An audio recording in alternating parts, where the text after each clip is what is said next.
You just have a seat there, Russell. The guy I was speaking with on whatever night that was Russ as well. Oh, yeah. And he took every number I had. Yeah, now they were doing some pretty thorough interviews that night. So. Yeah, absolutely. I was All right. glad to see it. I'm just going to move your gloves here. That's a little microphone, just to make sure there's nice and clear. As you can see here, everything in this room is videotaped and audio taped. Check. You ever been interviewed by the police in a room like this before? I Or? have never been interviewed like this. Oh, no? Okay. No. Let's get this set up here. I guess the closest interview by NIS for top secret clearance. Oh, yeah? All right. Well, again, Russell, I appreciate coming in. An investigation like this, I mean, I'm sure you can appreciate it's been big news, especially down Belleville way. And, you know, obviously our approach to cases like this is that we don't give up on somebody being alive until we get evidence that they're not. So because of that, we're treating Jessica's case as an emergent situation, obviously. Yeah. So we're fast-forwarding things that we might normally take our time with. And that's why we're here on a Sunday afternoon. Sure. So, again, I appreciate it. Okay. We're going to do a pretty thorough interview today, okay? And the reason for that is because the last thing we want is to be calling people back again and again and again, okay? So what we're going to do is we're going to go over a number of things, and I'm going to explain what all those are to you, okay? I'm a big coffee guy. I don't know if you're a coffee guy or not, but I didn't want to drink in front of you, so... No, I appreciate that. All right, go ahead. I could definitely... Are they black? Yeah, they're just black with sugar. Definitely taking it. I just started my probably have it a little bit. Started your what, sorry? Gum. Just Oh, first okay. piece of gum. Well, there's napkins there if you want to toss it or whatever. I appreciate that. All right, and again, like I said, this interview is going to be very thorough. But again, I have a simple rule when I talk to people. It's I'm sure you're the same way. I treat everybody with respect. I don't want to ask you to do the same for me. So what we're going to do is we're going to start off by going through what your rights are, okay? Just like everybody else, okay? Have you ever been read your rights before? No. Yeah, I'm sure you've seen it on TV a whole bunch of times, but that's usually the American version, so I'll go over with you briefly, okay? Basically in Canada, as you know, I'm sure, is we all have our rights guaranteed under the Charter of Rights and Freedoms, okay? Now, Russell, just to avoid any confusion, because people do get confused when they're talked to by the police, is that you're obviously not under arrest here today, okay? Anytime you feel you want to leave here, you feel free to do so. The door's not locked. Teresa will walk you down the lobby anytime you want, okay? If there's anything that comes up in our interview today, Russell, that you feel you want to talk to a lawyer about, you just let me know, okay? Sure. And the reason for that is I want to explain to you exactly what's going on here, okay? Jessica Lloyd is one of 4 cases that we're currently investigating, okay? And essentially what's happened is over the past about 4 or 5 months, there have been 4 occurrences that, like I said, that we're looking into. 2 of those occurrences occurred in September of 2009, and very briefly, they were up in the Tweed area.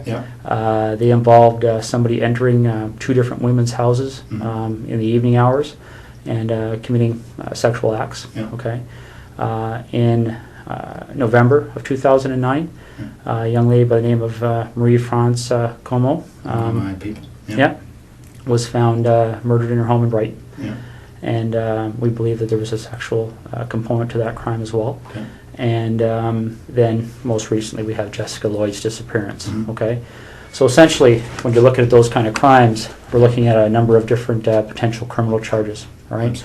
We're looking at issues all the way from the most serious one, which is first-degree murder, kidnapping, sexual assault, break and enter with intent to commit sexual assault, forcible confinement, okay? And so what I want to make sure you understand, and this is what we've been doing with everybody we've been talking to, is that clearly when we find out who's responsible for one or all of those crimes, they could be charged with one or all of those offenses, okay? Whether it's you or whether it's anybody else, all right? And that's why it's important that we make sure that people understand what they have to do and what they don't have to do when they're talking to us, okay? So as I said before, any point today you feel the need, you want to speak to a lawyer, you let me know, and we can take you to a room where you can do that in private, okay? Do you have your own lawyer? I have a realty lawyer, but no, I don't have a lawyer. All right. If at any point you want to make that call and you don't know who to call, we have a phone list of lawyers that are available to give you advice free of charge right over the phone. Okay. So again, if at any point today you want to take advantage of that, you just let me know. Sure. Is there any reason you want to call a lawyer now? Nope. Okay. A couple other fairly simple and straightforward things that you probably understand, but again, we go over them to make sure everybody's clear, is that you don't have to speak to me today, okay? Okay. And the reason for that is because the law considers me to be what we refer to as a person of authority, okay? Probably similar to what you may be considered to be on the base. Yeah. And because of that, I can be compelled to appear before any judge in the country, basically, to account for what takes place here today between you and I, okay? Sure. And that's the reason why everything's recorded, Yeah, because there can't be any more accurate record than that, right? So. No, understood. And the other thing I want to make sure you understand is that, you know, you mentioned a second ago about Ms. Como being one of your work associates. So I don't know what's happened since November on the military side of things. But what we want to make people clear on is that if you have been spoken to by any person in authority or any police officer about any of those cases, I don't want what they may have said to you to make you feel influenced or compelled to say anything to me today, okay? Whatever you might have felt influenced or compelled to say to them earlier, you don't have to repeat it to me and you don't have to say anything further, okay? But obviously what you do say, you know, for the third time is being recorded, right? So. Understood. These first two attacks happened not that far from my place in Tweed. Well, the second one did. Yeah. We didn't even know the first one had happened, but I understand that was reasonably close as well. But the second one was very close. Yeah. So certainly at the time, the OPP did a door-to-door. Yeah. Within a couple of days, probably the same night. So I spoke with a couple of guys then. Okay. Yeah, and I'm aware of that from looking at the different cases. And essentially, Russell, in a nutshell, that's what we wanted to talk to you about. Okay, those four cases are of concern to us, and you know, you've kind of almost hit the nail on the head about some of our issues that kind of make us want to talk to Russell Williams. Okay, because essentially there was a connection between you and all four of those cases. Would you agree? Geographically, and then I guess I drive past. Yes, I would have to say there's a connection. Yeah. Yeah, and that's why I'll be quite frank with you. That's why things kind of evolved when the officers talked to you on Thursday night. Okay. We kind of went from there because when I think you discussed with them the fact that you were a colonel at the base. I was in uniform at the time, so. Yeah, so pretty obvious, right? Yeah. So essentially, then the connection with Miss Como was made, and I believe you're a door or two down from one of those two incidents in Tweed. 3 doors down, yeah. Yeah. Very close, absolutely. Yeah, exactly. So those are some of the issues we wanted to discuss with you. Yeah. Okay. So just getting back to these four incidents that we're talking about. Maybe you could just give me a little bit of history as to your arrival in the base in Trenton. When did you start working there? Friday on the day I was.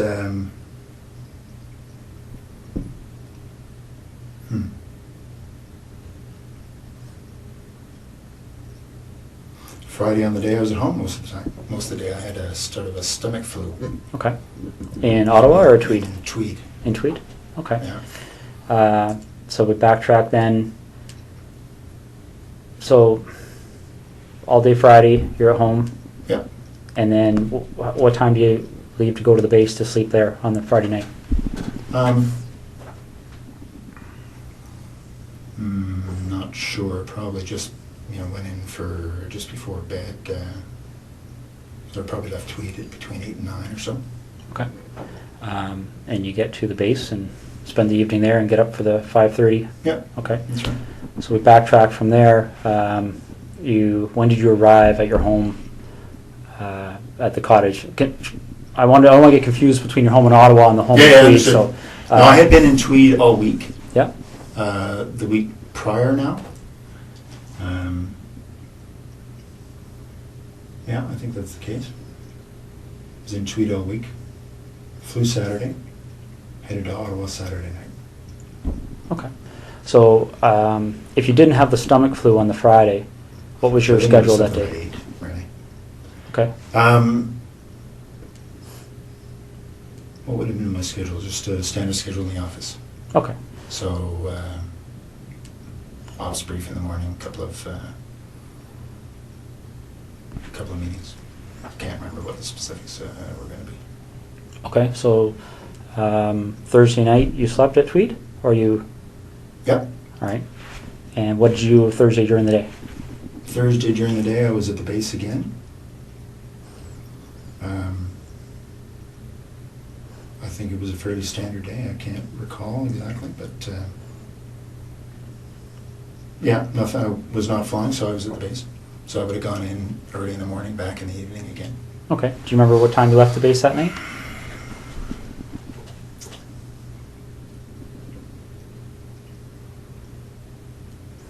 I don't remember anything peculiar, so I would say, I don't know, probably 7 to 9, somewhere in that range. Okay. And that's when you left? Left the base, yeah. And what That's a 45-minute transit. So 45 minutes home? Yeah. Okay. Okay. Now, I'm not going to walk you through November, but I'm going to take you to a date that's probably pretty fresh in your mind, the day that Marie Franz coma. Yeah. Do you remember how you found out? I do. Yeah, I was sent an email. Well, as soon as the ops staff and the base learned, they told me. Okay. So I got an email. I can't remember if it was late at night, early in the morning. It was certainly, I saw it, I want to say first thing in the morning, because I had just come back from Ottawa. I was in Ottawa for a set of meetings on one of the days. I can't remember what day of the week we're talking about, but yeah, no, I mean, obviously when your people gets killed, it gets your attention. So Absolutely. yeah, I very much remember that coming in. And how did you know Marie Franz coma? I'd only met her once. She was on a crew I was on just after I got to the base. Okay. So I can't even remember. I think it was a one-day trip. I did a number of trips in Canada, transporting our troops, sort of first leg out of Edmonton. We tend to hopscotch them across until they get into theatre. So anyway, I can't remember which trip it was, but we did a number of them out to Edmonton just to pick up the troops, bring them to Trenton, and then put a fresh crew on, and because we'd fly out and back in the same day, so pushing the edge of that, and fresh crew on, and then continue on after a couple hour delay. Okay. Do you know roughly when that happened? That we were on the same crew? The time you met her, the one time there, yeah? It was soon after I got to the base, so I don't remember exactly, but I would say in the first couple of months, so August, September. Okay. Yeah. Now, you got that email notifying you that something had happened. Yeah. Do you have any kind of a clear recollection as to how your schedule was going that week? Well, I can't remember what day that the message came in. Just a second.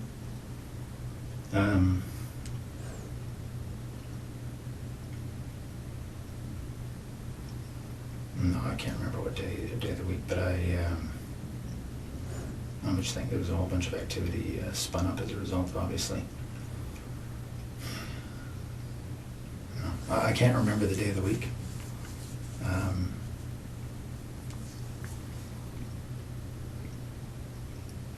I'm just trying to think through the news reports I read. No, I'm sorry, I can't remember what day that was, but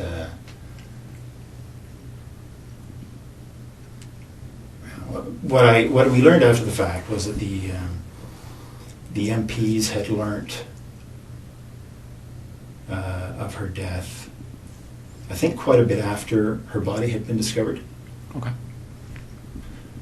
So I think what happened, sorry, just a second.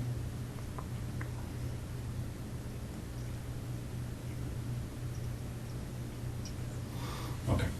So I think, if I remember correctly, the MPs learned late that evening. Can't remember when, obviously, her body was discovered. It was probably in the news reports. But so they learned, and then they passed it to ops, so they immediately passed it to me. Okay. The MPs work for the wing operations officer, so they go through their chain of command, and then as soon as the duty watch officer had that information, she advised me. Okay. So again, that along particular with, week. along with some others. Right, right. I'm sure it spread like wildfire. Yeah, absolutely. So that particular week, do you have any recollection? Well, for instance, when you got the email, Yeah. do you remember where you were? I was at home in Tweed. Okay. Yeah. Do you remember if that was a week that you were reasonably stable in Trenton, or had you flown? No, over? I had been in Ottawa. I had been in Ottawa early in the week for some meetings over in Gatineau for one of the, it's actually for the C-17 acquisition. I was project director when I was here in Ottawa for that, so just some follow-up stuff for that.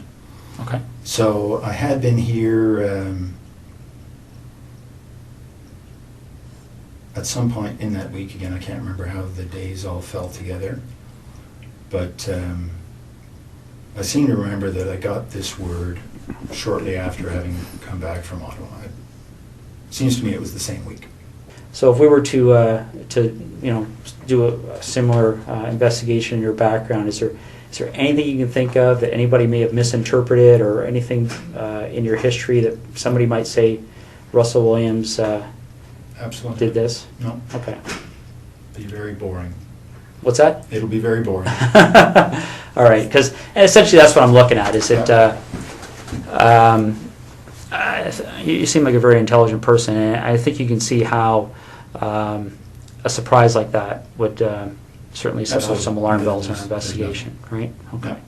Yeah. So the next thing we need to cover off is, well, I'll just ask you this straight out. Given the types of crimes we're investigating, do you get much chance to watch television shows, CSI, things like that? I do watch, I prefer Law and Order, but I do watch CSI occasionally, yes. Okay. So you have an idea of, obviously, the forensic capabilities, things like that are out there.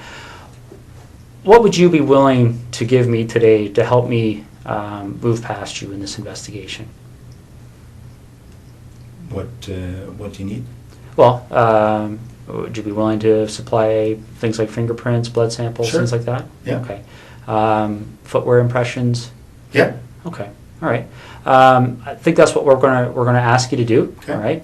Now we have a process we have to go through to do that. Okay. And for the blood sample, I don't take the blood sample. We have specially trained officers that are trained to do that. Okay. I'm going to step out and make sure they're still available. Can I assume you're going to be discreet? It's possible. Yeah. Because this would have a very significant impact on the base if they thought you thought I did this. Well, bottom line, Russell, that's one of the reasons we're here on a Sunday afternoon. Okay. The military certainly be of great assistance to us, especially in relation to Miss Como's investigation. Mm-hmm. So that's certainly one of the things that went into our decision to give you a call at home today and see if we could deal with this today. Okay. So, okay.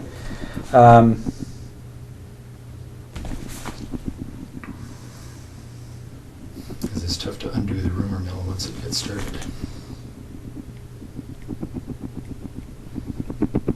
But I appreciate that. Okay. Now that you've had some time to, I know we've been throwing a lot of things at you here, but now you've had some time to think about things. Is there anything that you're concerned about that buccal swab matching in any of those 4 residences? Is there, I guess, let me explain you what I'm getting at here, Russell, okay? This is a significant investigation, as you can well imagine. Yeah. That DNA is going to be significant in our investigation, both quite possibly to help you, quite possibly to help us. Understood. I don't know yet. I don't know what the result is yet. Mm-hmm. And I'll go back to the example I gave you because it's a very similar issue, I think. And you talked about the idea of discretion here. Okay. Mm-hmm. You talked about the idea that I think hopefully you appreciate the fact of how we approached you here. Yeah, absolutely. And essentially, we have no issues with that. Okay. We talked recently about the whole idea of any unusual sex acts in your history. Mm-hmm. But another thing that can often happen in cases like this is that people become concerned about things like extramarital affairs, indiscretions along those lines. Mm-hmm.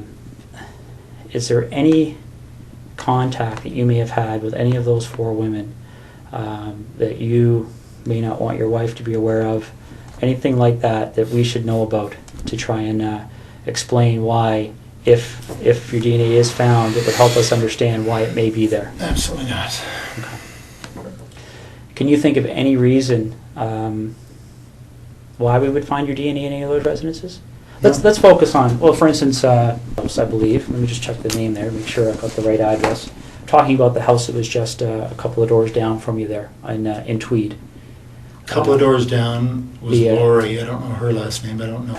Mazzacati? I don't even know what her last name is, but there's the woman down the road, 3 doors down. Yep. Her name is Lori. I don't know her last name. All right, let me just make sure we're on the same page here.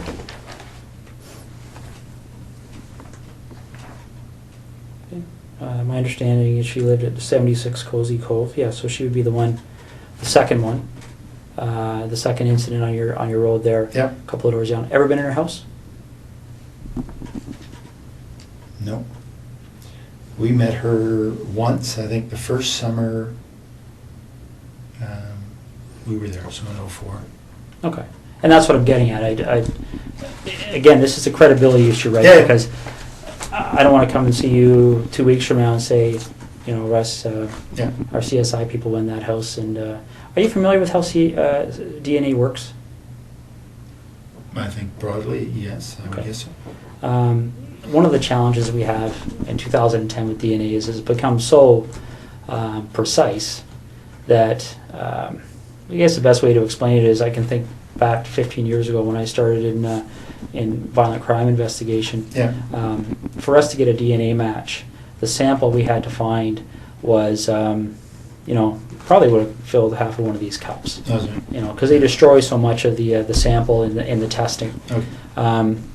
Essentially, DNA has become more and more precise to the point where when you and I walked in this room earlier today, we could have sat down, talked for 30 seconds, walked out. CSI officer could have come in 3-4 days from now, did some swabs here, and he would have found your DNA and my DNA, and probably a lot of other people's DNA. Sure. A little bit gross to think about, but essentially, as we talk, a little bit aspirate comes out of our mouth that contains our DNA, or or our skin cells contain our DNA, and that's what I'm getting at. If you were ever in Lori's residence, quite possibly, quite innocently, your DNA could be in that residence. Has there ever been a time you've been in there? No. Okay. What about the other lady down the road on? I hadn't even heard that name, so no, I don't actually know who that was. Okay. Have you ever visited Marie France Como at her residence? No. Okay. All right. So you're quite positive there would be no reason why your DNA would be in any of those 3 locations. Okay. Did you know Jessica Lloyd even in passing for any reason? No, I didn't hear her name till it was on the news. Okay. And the reason I'm asking that is because I know you were asked that question on Thursday night, and sometimes what we find, and again, this is one of those situations that can sometimes cause us to get in a lengthy investigation as somebody that maybe doesn't deserve it. But what can happen sometimes is somebody gets stopped by the police like you did, and they get asked that question, and people, when they're stopped by the police, they can be nervous, okay? So they blurt out an answer, and then they start driving away, and they go, oh, why'd I do that?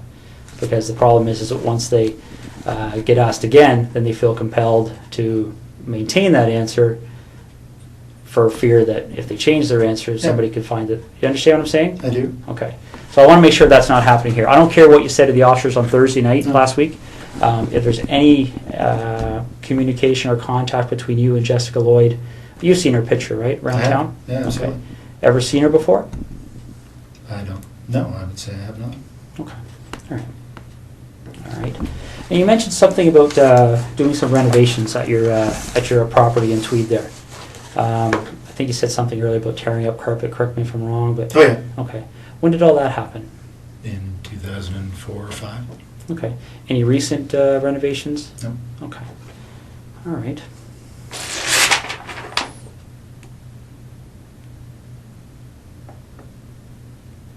Just want to make sure I'm covering all the bases here. Okay.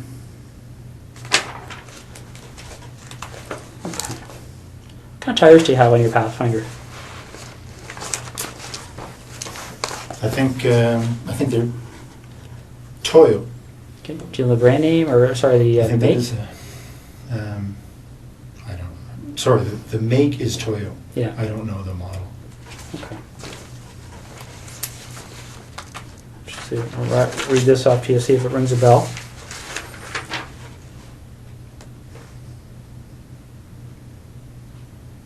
Ever heard of, does Toyo Open Country HTS That sounds make any right. sense? Yeah. Okay. When did you have those tires put on your Pathfinder? Well, it's the second version we've had of them, so I think it might have been this past fall. They replaced other ones we'd had on the same. Okay. Well, Toyo, I can't say that they were exactly the same model, but our dealership here in Ottawa says they're very popular for the Pathfinder. So. Okay. And they were good. They lasted a long time. All right. I've had to, I think you were talking about the whole idea of the MPs helping us with our investigation, stuff like this. You have the same system as we do at our headquarters with the swipe cards. One of the things one of our investigators did is they made a call while I was talking to you there because we were trying to work through that week of the 23rd of November. Okay. 23rd being the Monday, 24th being the Tuesday. Okay. What they've told us is that, and I want to make sure I get this right, is that on the 23rd, your swipe card was being used at the base. Okay. Okay. On Tuesday 24th, there was no use of your swipe card. Okay. And then on the following days, the Wednesday, Thursday, Friday, there was what appeared to be average activity of your Okay. swipe card in the base. Does that make sense to you? It does. That says that I was in Ottawa on the Tuesday. Okay. Do you remember where in Ottawa you were? Yeah, I was in Gatineau with, as I said, meeting about the C-17. Okay. Now, again, I want to be fair to you here. We're going back 2 months. Yeah. Are you sure that would have been the day you were in Ottawa? Well, only because I wasn't at the base. Okay. So I can't remember, honestly, that's the day I had the meeting in Ottawa, but if I wasn't at the base, it was because I was here. Okay. Now, if that is the day you had a meeting in Ottawa, do you remember being at the base on the Monday, the 23rd, and swiping your card in and out? Do you remember what you would have done that evening to get to Ottawa for that meeting? Like, would it be... I drove to Ottawa in the morning of the day of my meeting, so if it was the Tuesday, then I would have left Tweed. It was a very foggy morning. Okay. That morning. I drove in that morning. Okay. So I would not have been at the base the day I was in Ottawa, because the meeting started at 8:30 or something. Okay, so you leave the base, you would have went home to your residence in Tweed, Yep. and then you left Tweed in the morning and drove up to your meeting in Ottawa. Yep. Okay. You leave the meeting in Ottawa is a daytime meeting, evening meeting, or do you remember? Yeah, it was a daytime meeting, finished, I don't know, mid-afternoon or so. Okay. We had lunch and then finished. I think my wife and I had dinner because she was here for work, and then I headed back. Okay. Well, these are the kind of things I'm trying to draw out here. That's helpful to us. Do you remember where you had dinner? Well, I don't remember exactly the restaurant, but it was in Westboro because that's where our house was being built at the time. So we had dinner, in a restaurant that we would expect to be able to frequent once the house was finished. Okay. Remember how you paid? One of us would have paid by MasterCard. Yeah. Okay. Are you sure about that, or? Pretty sure. That's normally how we Okay. pay for meals. All right. Can't remember if it was me or my wife that paid, but one of us. Okay. And do you remember which restaurant it was again? No. Okay. All right. And you see what I'm getting at, right? I mean, that can be very helpful for us because if we can track that issue, right? Yeah. We can put somebody paying for a meal at a location. Well, with a I was credit card. meeting with 15 people or so that day. So Okay. And what time did the meeting end? I would say between 3 and 4. Okay. And are you sure that that's the same day you went out with your wife? Well, I think so. Yeah, because she was here, and I think that was the day we went to this restaurant in Westboro. Yes. Okay. You finished dinner, and do you remember what you did that evening? I would have driven back to Tweed. Okay. And you would have... Now, again, I know we're talking 2 months ago here, but do you Yeah. remember specifically having dinner and then driving back to Tweed, or do you remember, are you just guessing here?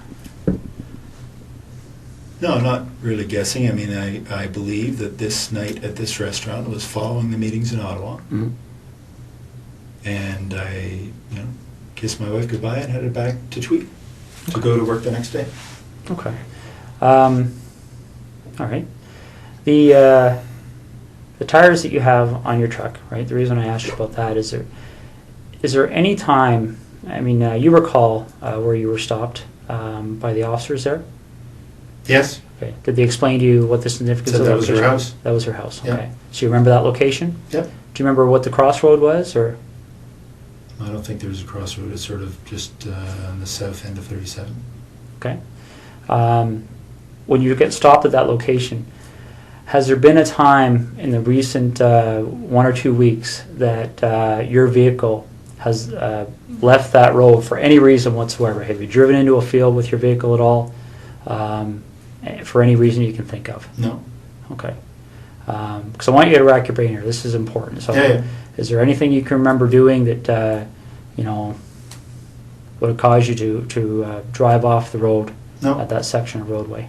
No, that's my early. That's the early part of the highway, and just head north. It's about 30 minutes from there to. Probably 20 from there to my house. Okay. Would it surprise you to know that when the CSI officers were looking around her property, that they identified a set of tire tracks to the north of her property? Looks as if the vehicle left the road and drove along the north tree line of Jessica Lloyd's property. Okay. Okay. They took they examined those tire tracks, and they have contacts in the tire business. Obviously, tire tracks are a major source of evidence for us. Sure.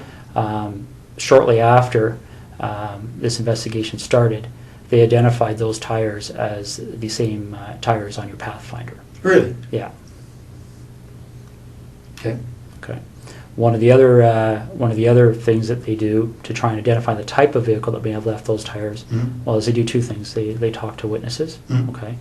There was a female police officer that actually drove by that location that evening and recalls seeing an SUV type vehicle in the field to the north of Jessica Lloyd's house, consistent with a Pathfinder. Okay. Could maybe consistent with other things, but consistent with a Pathfinder.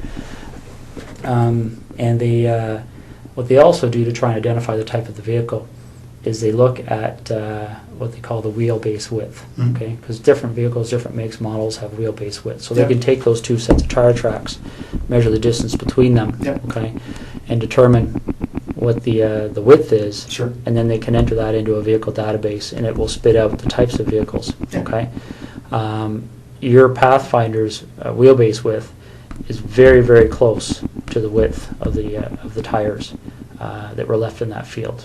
Okay. Do you have any recollection at all of being off that road? I was not off the road, no. Okay. All right. Russell, is there anything you can think of? Let's go talk about Marie-France Como for a minute, okay? Is there any reason at all you can think of that during our investigation, obviously we're searching computers, things like Blackberries, right? Electronic devices, looking through houses for things that are in handwriting, written notes, diaries, things like that. Now, I'm not at liberty to tell you what the content was, but is there any reason at all you can think of why Marie-France Como would have specifically referenced you in some of her writings? Not at all. No? No, absolutely not. Okay. Is there anything that she ever said to you that led you to believe that there might be something more than a passing interest with her towards you? Not at all. No, we spent, one flight together talking. I'd go back occasionally and talk. No, if that's the case, that's very surprising. Okay. All right. You have any questions for me right now? No. Okay. I'm just going to step out and see how things are going, okay? Okay. I mean, it is a Sunday, but there's probably 60, 70 people working on this file, so there's a lot of things happening. Sure. So let me go out and see what's happening, and then I'll come back in and we'll hopefully continue, okay? I told you when I came in here that I'm going to treat you with respect, and I've asked you to do the same for me. We talked about the whole idea of how we've approached you here, okay? The trying to be as discreet as possible, okay? But the problem is, Russell, is every time I walk out of this room, there's another issue that comes up, okay? And it's not issues that point away from you, it's issues that point at you, okay? And I want you to see what I mean, all right? This is the footwear impression of the person who approached the rear of Jessica Lloyd's house on the evening of the 28th and 29th of January, okay? All right? Now, I want you to keep in mind that this is slightly smaller, okay, in scale, okay? Okay. All right, that's not to scale. The footwear is actually bigger. Okay. If you look here on the ruler, you'll see that 1 inch is just slightly smaller than an actual inch, okay? But this is the way it prints off on the computer. Yeah. I'm going to move this over so you can see what I mean, all right? Because essentially when you're dealing with footwear impressions, we have a gentleman on the OPP who's basically world-renowned. His name is John Norman. And essentially with footwear impressions, you're in a situation where you're pretty much in the area of fingerprints, okay? And essentially what we're talking about here is, especially when you start adding in other pieces of information that support an investigative position, okay? This is a photocopy of the boot that you took off your foot just a little while ago, okay? Now, I'm not an expert in footwear impressions, so I rely on the experts. Footwear impressions are very much like fingerprint comparisons, okay? You take a look at this print, and again, this is one print. This person walked through, there's several different prints to compare, so we're going to get features off of one print to compare, features off of another print to compare. These are identical.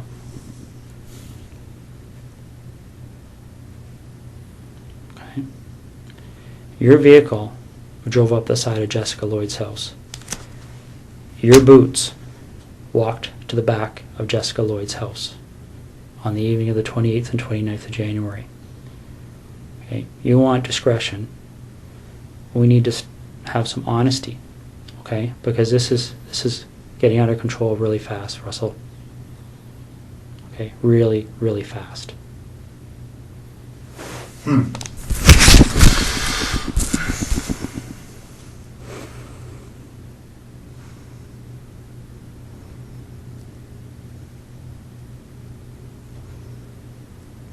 This is getting beyond my control. All right, I came in here a few hours ago and I called you the way I called you today because I wanted to give you the benefit of the doubt. But you and I both know you were at Jessica Lloyd's house, and I need to know why.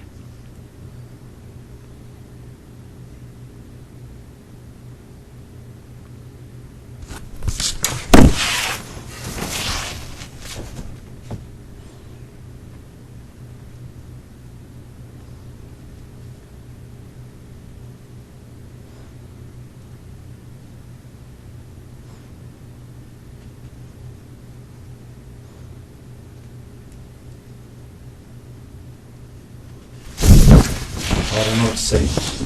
It's Well, you need to explain it because this is the other problem we're having, Russell. Okay? Again, these decisions are made by me. Right now, there's a search warrant being executed at your residence in Ottawa. Okay? So your wife now knows what's going on. There's a search warrant being executed at your residence in Tweed, and your vehicle's been seized. Okay? You and I both know they're going to find evidence that links you to these situations. Okay. You and I both know that the unknown offender, male DNA, on Marie France Comeau's body is going to be matched to you, quite possibly before the evening's over. Okay. This is a major investigation. The Center of Forensic Science is on call 24 hours a day helping us with this. Your opportunity to take some control here and to have some explanation that anybody is going to believe is quickly expiring. Okay? We're applying, the investigators now applying for a warrant to search your office. Right? These aren't decisions that we can say yes or no to. This is the practical steps in an investigation like this. And Russell,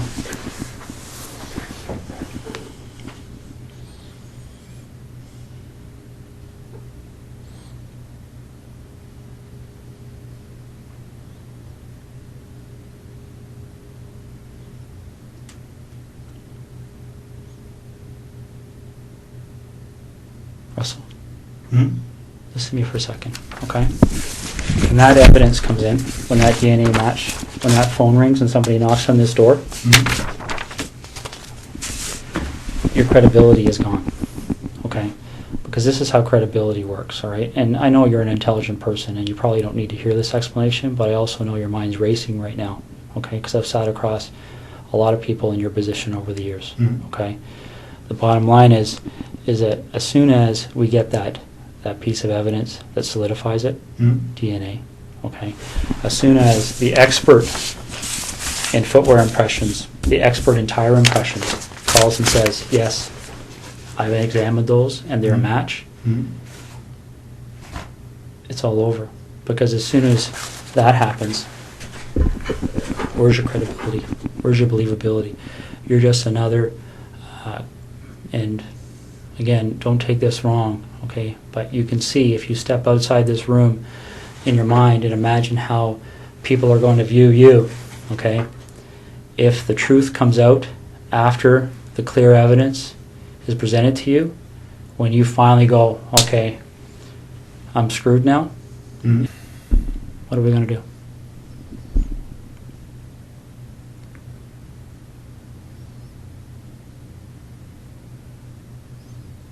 Russell, you know there's only one option. What other option is there?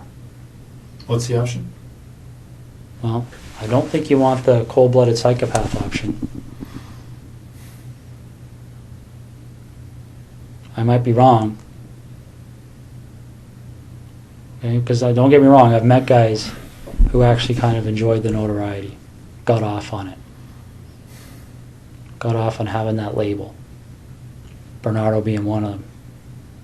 I don't see that in you.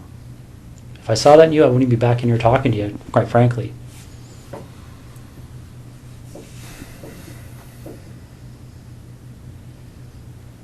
But maybe I'm wrong. Maybe you got me fooled. I don't know.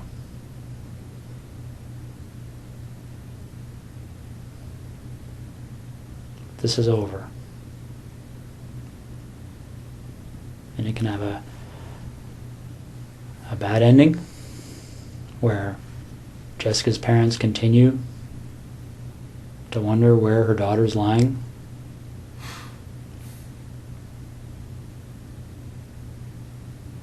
And I don't know. I mean, obviously there's a huge search still underway and it'll continue. It'll continue until her body's found. That might even happen tonight for all I know. Once that happens, then I don't know what other cards you would have to play.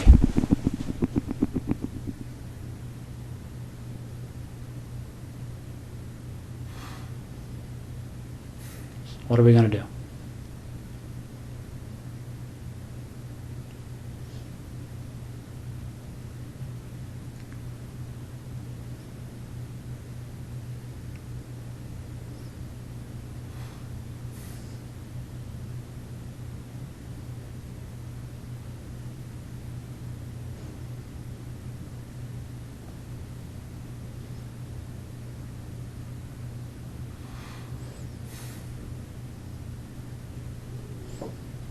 Russell, what are we going to do?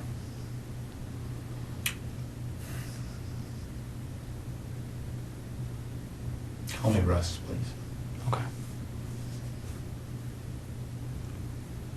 What are we gonna do, Russ?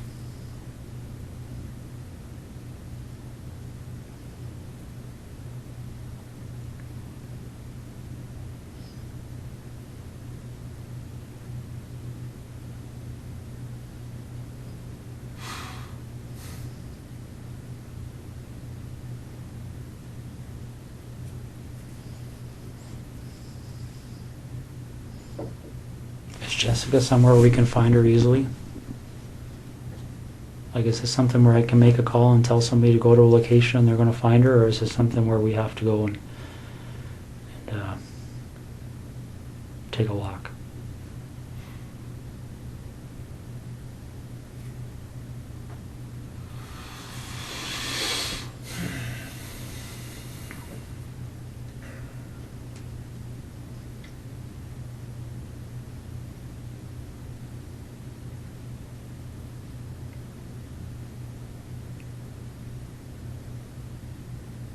Which direction are we heading in here?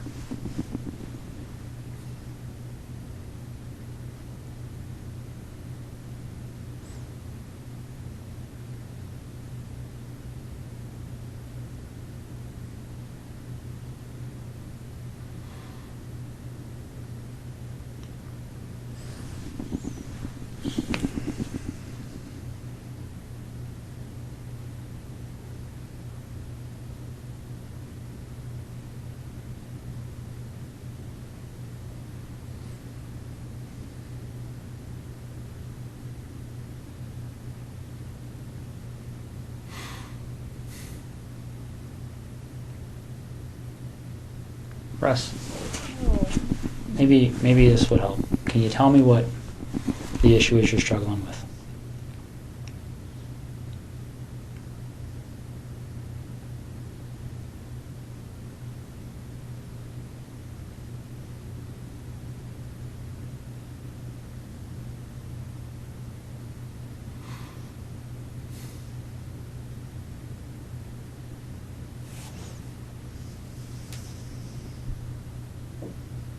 What's the issue you're struggling with?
It's hard to believe this is happening. Why is that?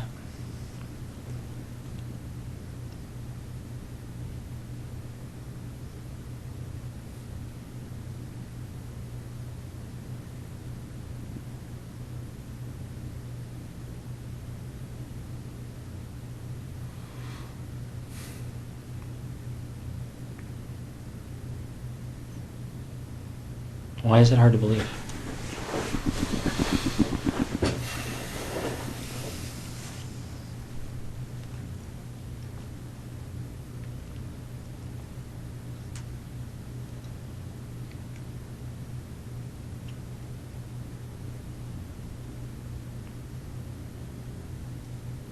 It's just hard to believe.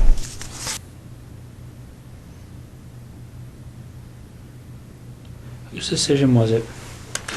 And we're going to find out the answer to this anyway. But whose decision was it to issue the directive to the base personnel that nobody had to speak to the police and to seek legal counsel before they were questioned? I don't think that was... My understanding, that direction came from somebody that reports to you. What do you think they're going to say, Well, Russ? no. What do you think they're going to say? All right, and let's step back for a second here, okay? I really don't think it benefits you or makes you look any better to start debating the little issues, No, okay? but that is news to me. Okay. I have a legal officer that reports to me Yeah. who may have given that direction. Okay. But that's the first time I've heard it. If that's true, Okay. that's the first time I've heard that. All right, and that may be the case, but how does it look? Right? We're not even dealing with something that's really even evidence because it's not needed. I mean, when No, you no, have but when you that- have DNA and all this other stuff, that's not even. What really was the an issue. direction? I don't recall, but it was something along the lines of telling the people on the base that they weren't required legally to speak with police and they should seek legal counsel before they decided to speak. But Okay. Well, if that was actually said, it would not have been to the base at large. It may have been to the individual, the boyfriend who is the suspect. okay, That- my understanding it went out to all personnel. No, absolutely. Maybe no, only under your command. I don't know. It didn't. Okay, okay, that's I fine. didn't ever see it. That's fine. Now let's get back to the issue. What's that? So you talk about perception. My only two immediate concerns from a perception perspective are what my wife must be going through right now Yeah. and the impact this is going to have on the Canadian Forces. Where do we go?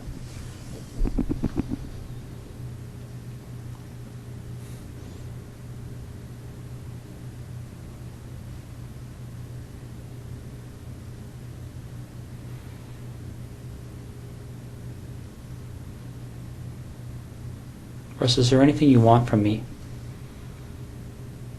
Is there anything you want me to explain? Is there something missing that you're struggling with that I can shed some light on for you?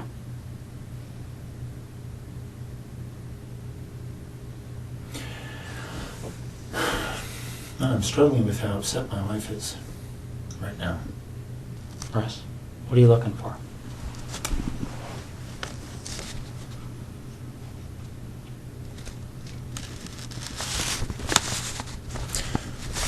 I'm concerned that they're tearing apart my wife's brand new house. So am I. But if nobody tells them what's there and what's not, they don't have any choice. Computers will be brought to Microsoft in California. They'll be picked apart. You can't erase things from computers. It doesn't happen. I'm sure you've seen that. I'm sure that's pretty common knowledge these days. It just doesn't happen. They sell programs that to try and help people clean their computers of stuff, and our guys are pulling that stuff out all the time. The FBI is pulling that stuff out all the time.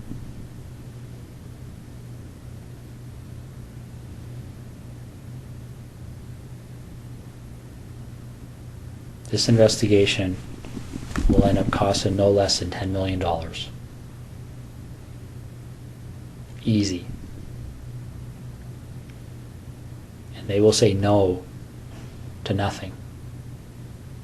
Any request this major case manager makes on this case, they've already been told it's approved. Don't even bother asking.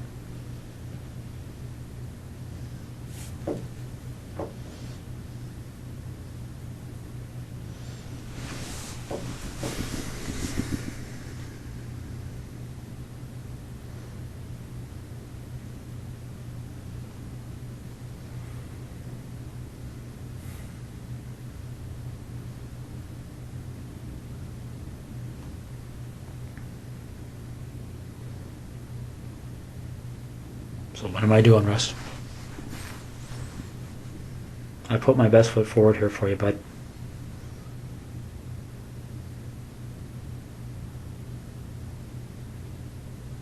I really have. I don't know what else to do to make you understand the impact of what's happening here.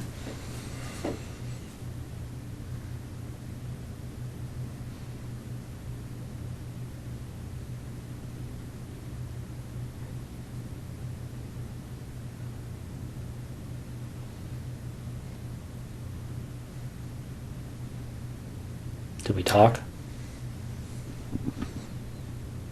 I want to minimize the impact on my wife. So do I.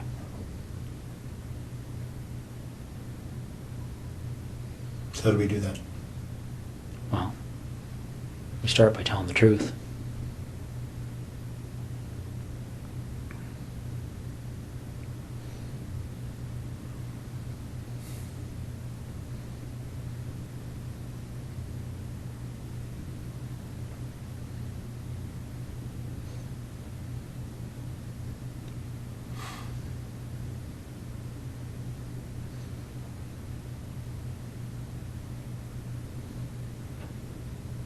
Okay. Okay. So where is she?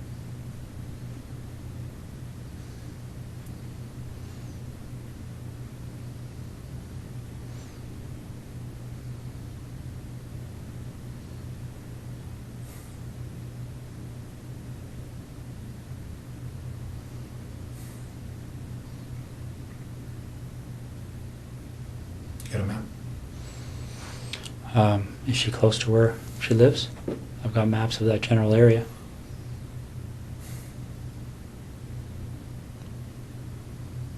Which town is she near? Why don't we start there?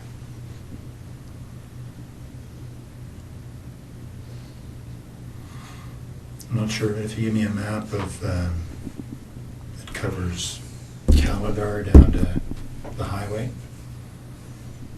and over to Tweed and south, I'll show you. Let me see what I got here. I might have something. Is she inside, outside?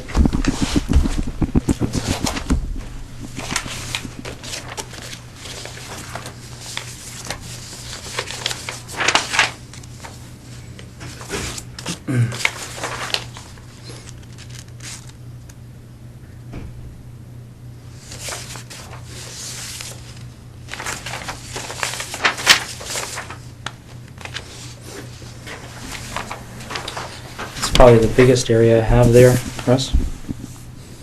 Yeah, you need more. You need a real map. So where am I going on here to get to her? In this block here. Okay. So you're pointing to a detailed map of that area, and I'll show you where she is. Okay. Is she close to a road? Yep. All right. Is it something where is she buried, or is she somewhere where if you walk there you would fairly easily see her? It's here. Okay. So she's south of 7, east of Tweed, west of 41. And what's this road here? Not sure. Neither am I. Okay. I'll be right back, okay? Do you want any water or anything? Sure. Okay, I'll be right back. How long has she been there for?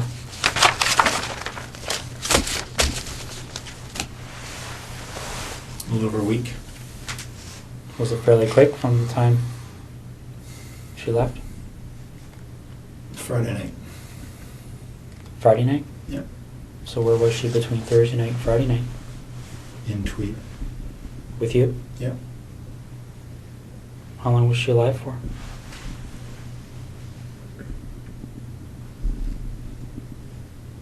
Almost 24 hours, not quite. Okay. Russ? You're doing the right thing here. Okay.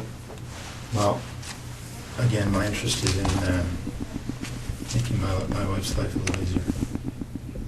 And Okay. with her family as well. Well, we share that But interest. there's no, your time in Ottawa is wasted, really. I'll tell you where the Emerson cards are. Where are they?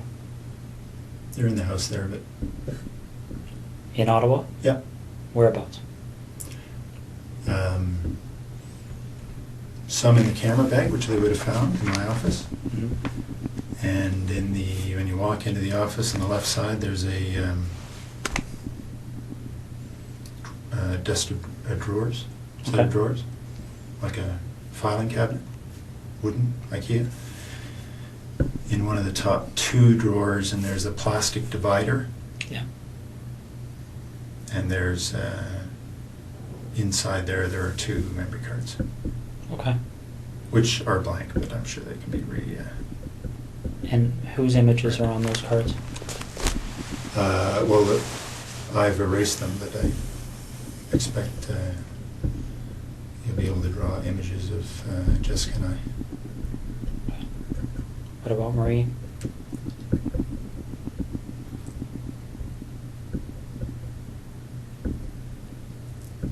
There may be images on there as well. And the two women from September? Yep. Okay. Do you have those images stored anywhere else?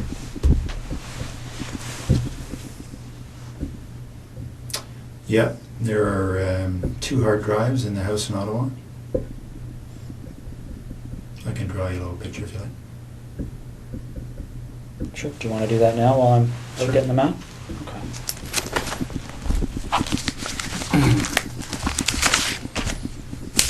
Want anything to eat or anything? Leave that with you. Okay. Sure.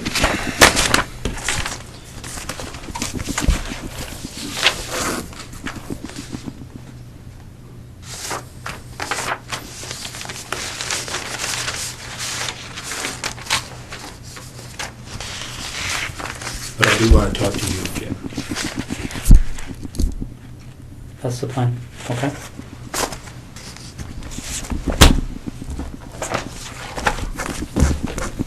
I'll be right back.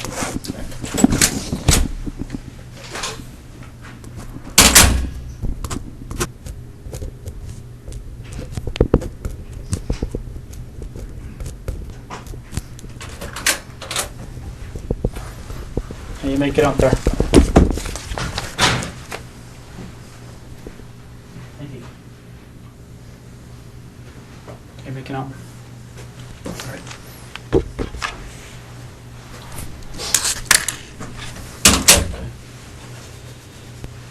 Somebody running around looking for an actual map, but I did the same thing with the Google Maps. We just have to blew them up a little bit more.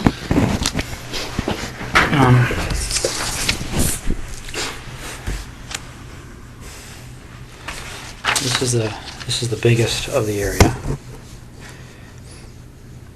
Well, this might have better parameters for you. Here's Tweed.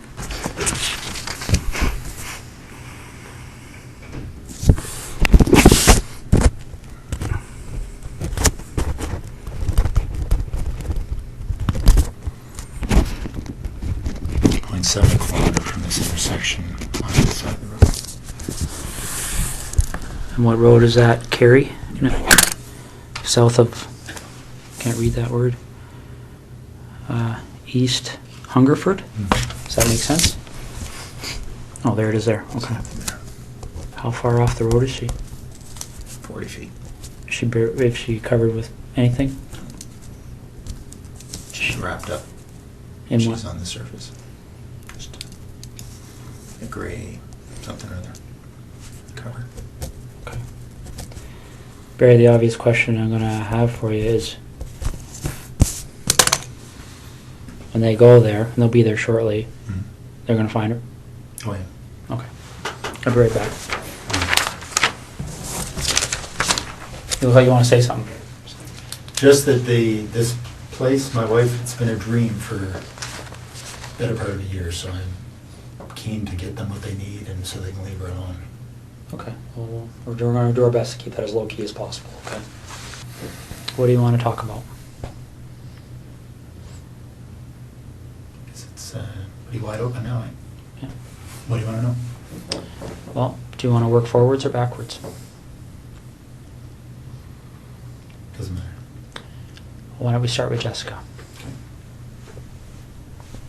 How does that start for you?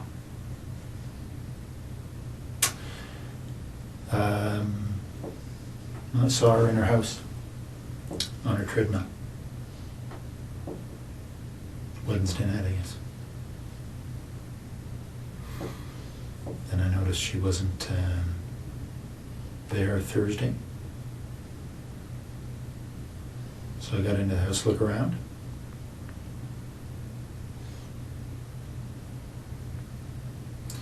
Then left.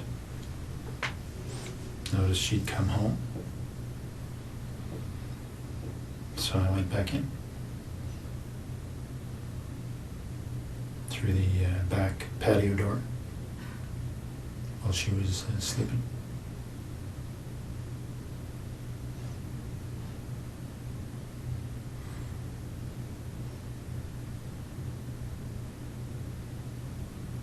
Okay. So I woke her up.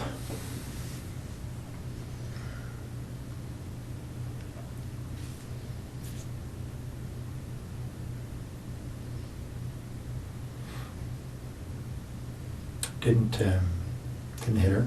She only hit her once. Friday night.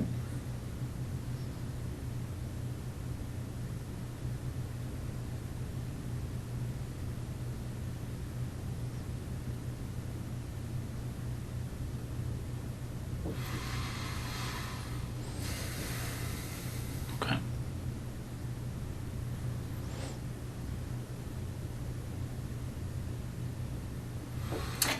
Well, so I raped her in her house, and then I took her to the car and took her to Tweed.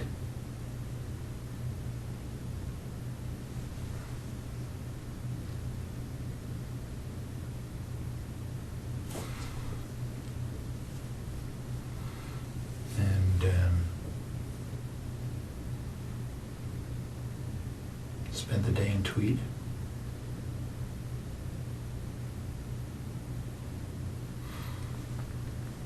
And then I hit her as we were walking. She thought we were leaving.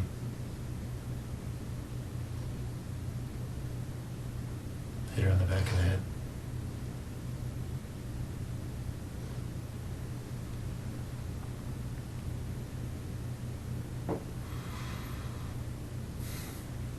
Okay. Anything particular? Well, what did the hit on the back of the head do?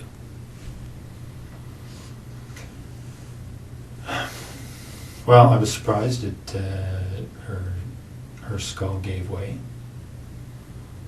She was there and immediately unconscious. And I strangled her.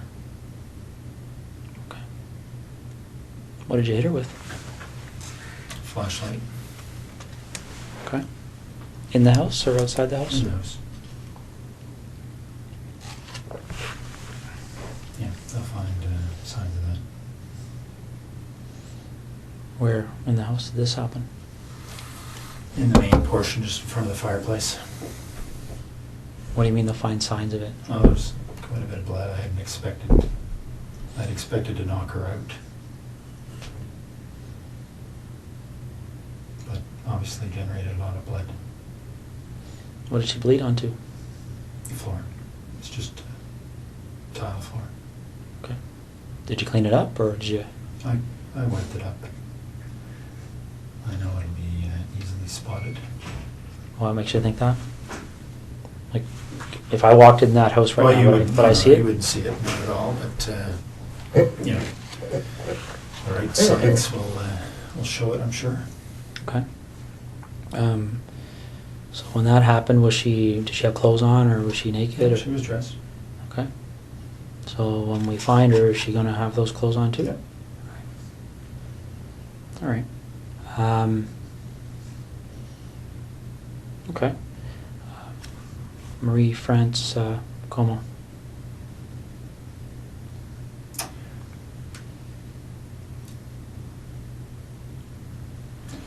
There was an open window in the basement of her house when she was away.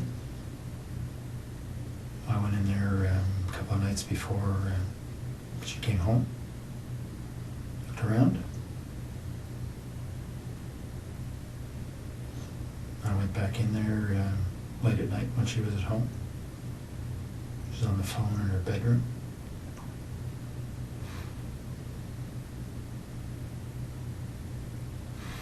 She actually discovered me in the basement. She was trying to get her cat to come upstairs, and the cat was in the basement, had seen me and was fixated on me in the corner. She couldn't get the cat up, so she came downstairs to try and get the cat, and I'm not sure why she came over to me. I guess the cat was staring at me, and she was wondering what the cat was staring at. The lights were on.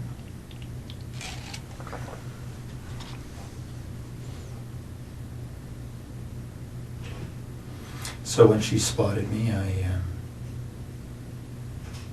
had the same flashlight. I subdued her. Tied her up, brought her upstairs.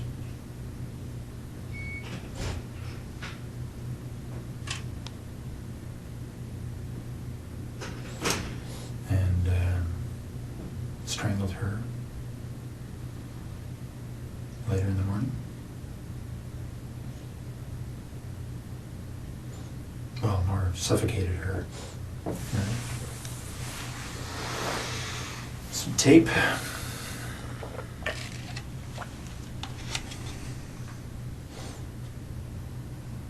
Left her there.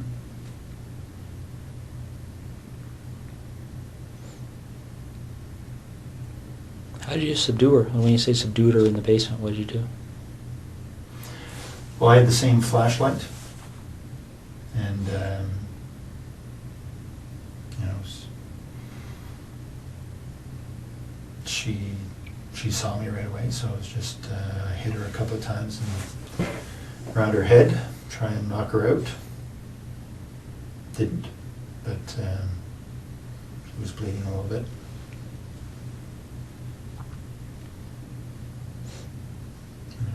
Eventually, after a struggle, subdued her.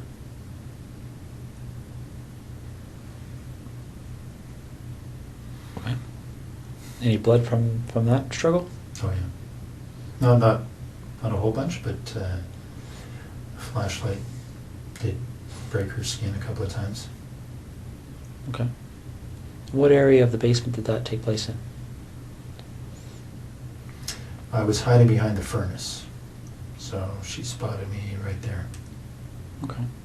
Did she recognize you? No, I had stuff on my face.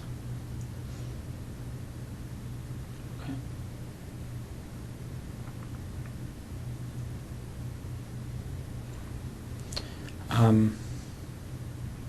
So then you go upstairs, and you said she suffocated? Well, I suffocated her. I put tape on her.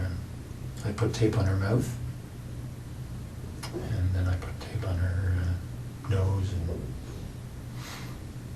held it there so she couldn't breathe.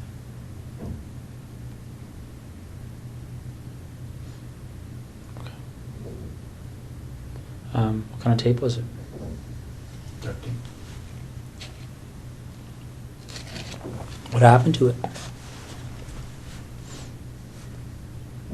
Well, I took it with me and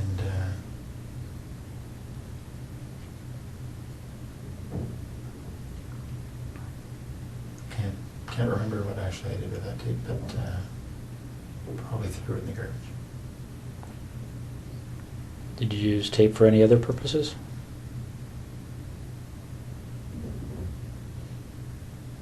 No. Okay. Did she ever recognize you through this whole episode? No. What did you say you had on your face? I had just a cover for my head, just a sports pullover type, like just a little cap kind of thing. Okay. Just a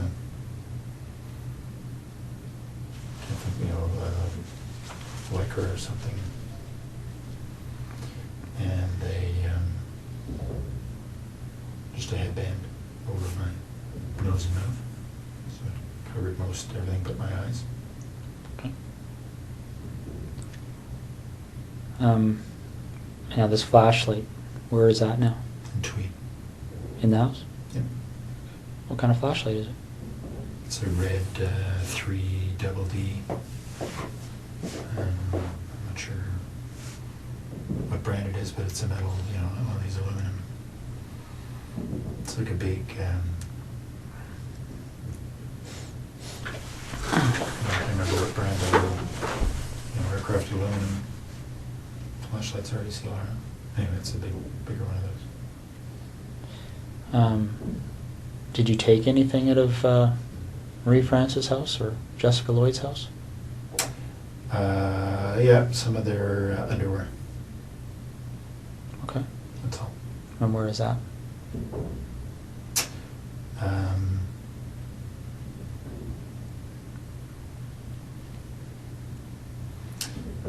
It's in some boxes in the basement here in Ottawa, in that rec room.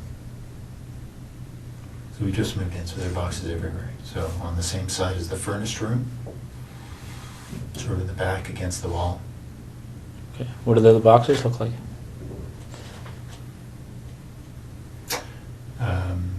I think one's a scanner, the box for my scanner. Mm-hmm. They're all right next to each other, so a quick look through the boxes there will find it. Okay. How much underwear is in those boxes?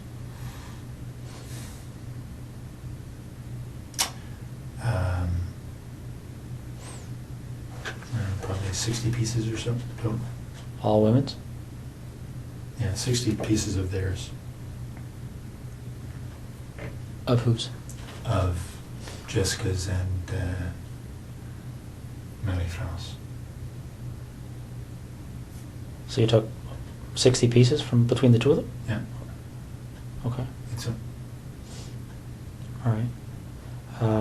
And they're in a, like when you talk about a scanner, is it a computer scanner box? My computer scanner is up in the office and its box is down in the basement, so Okay. it's inside that box. Does any of the underwear in those boxes belong to anyone other than Marie France or Jessica?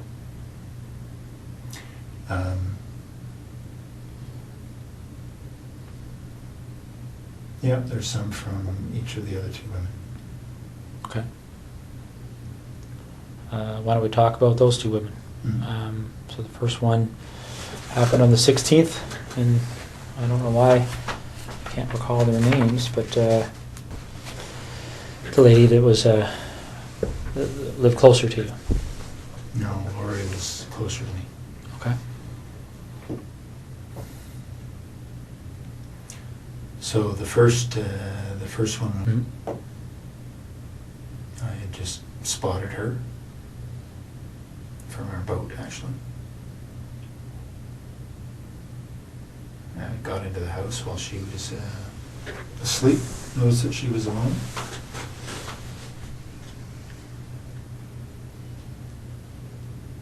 And just hit her with my hand while she was sleeping.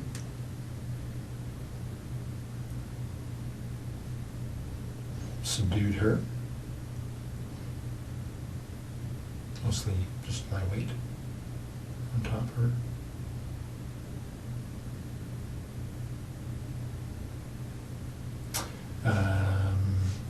Had her take off her pajamas. Took some pictures. Took some of her underwear and left.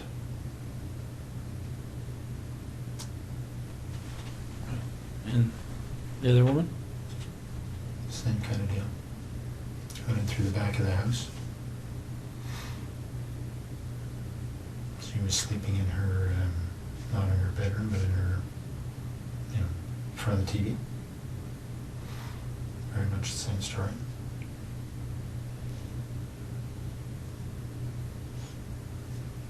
Anything different about that story? I mean, pretty much the same story and exactly the same story are two different things, right? Yeah, no, not much different at all. I did have the flashlight that time. I hit her with a flashlight. Didn't think it would knock her out. Didn't. So, and I subdued her with my weight. Took off her clothes, took some pictures, and left.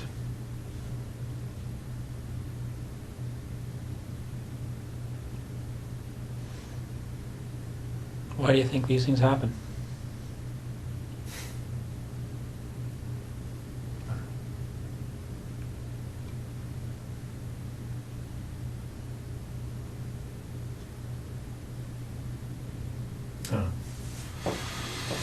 Have you spent much time thinking about that? About why? Yeah. Yeah.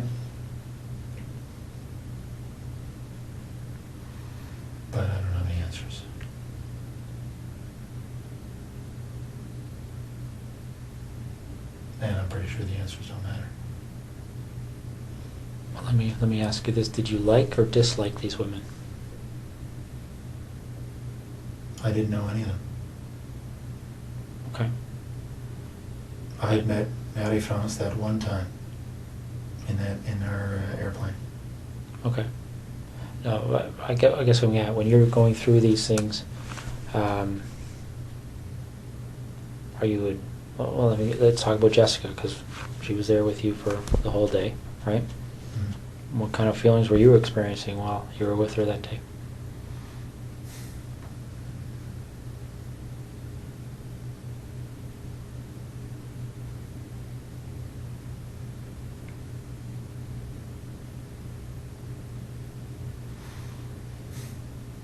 Oh, she was a very nice girl.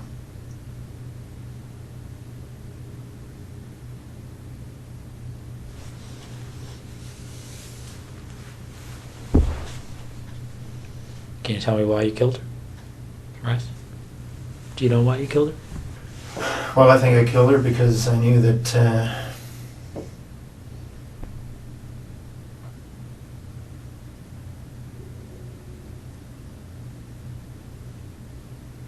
her story would be recognized.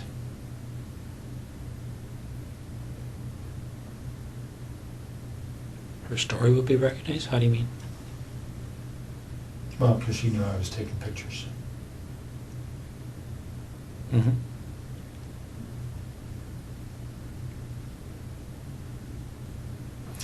So because of the two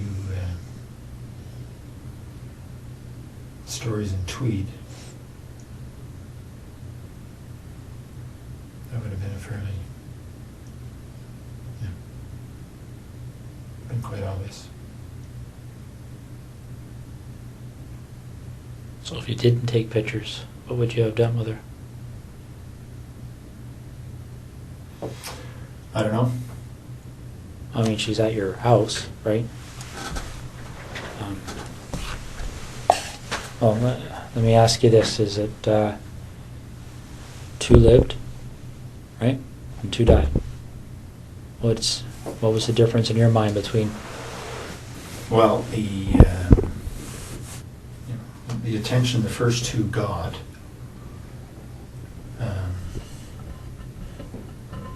was very much focused on, obviously, or for obvious reasons, the pictures I took.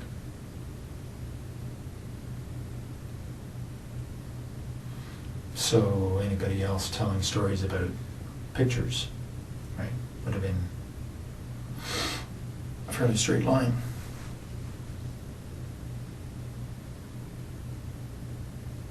Okay, but when this thing happened with Marie France, did you believe that you were already a suspect for what happened in Tweed? No. So what were you concerned about? Well, because I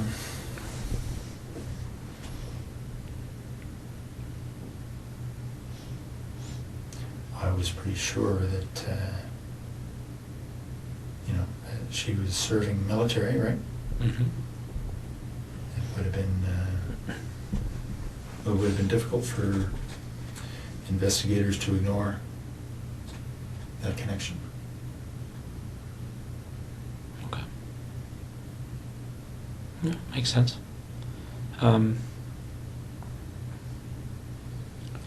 Let's go back to Jessica then, okay? You see her on the Wednesday night, okay? On her treadmill?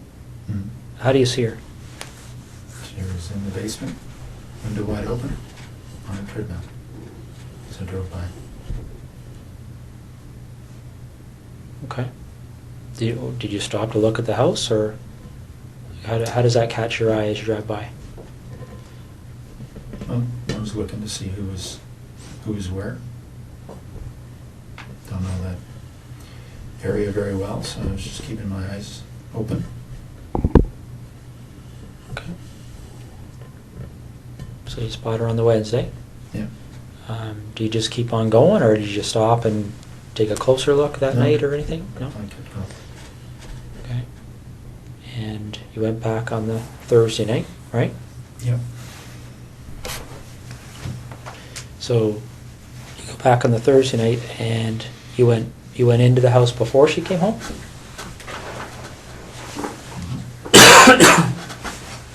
Yeah, she was out. Okay. Done with those.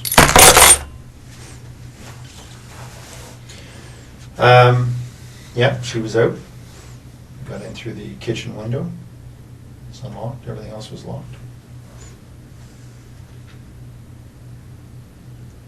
Okay. So you're in there doing what? Looking around to see who lived in the house.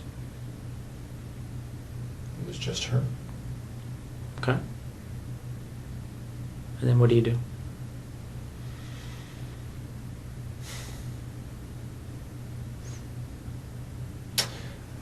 Well, I left the house. And then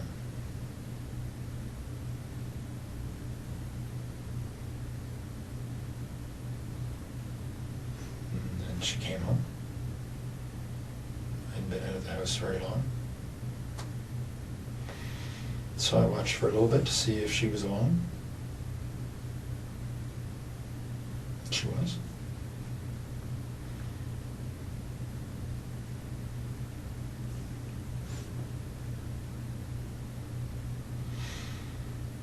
And I went in when she went back to sleep. When she went to sleep. Okay. So you go in, she's sleeping, and what do you do? Well, I snuck up to the side of her bed, expecting to try to knock her out. She woke up, but she did as I said, so I didn't hit her. What did you say? Said, lie down on your tummy. Okay. She did. I tied her up. What'd you tie her up with? Some rope I brought. So she's on her stomach. How are you tying her up? Just tying her hands behind her back. Okay. She got clothes on at that point? Mm-hmm. What kind of clothes? Sweats. All right. You tie her hands behind her back, and then what happens? I took her clothes off.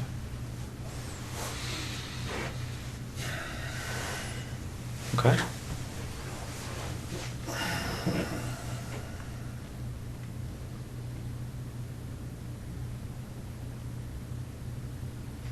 And then what happened? I raped her. A rape can mean a lot of different things. What kind of sexual act took place? Just, vaginal and oral. Okay. Oral.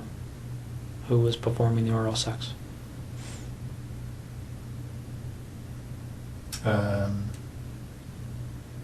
No, me on her and her on me.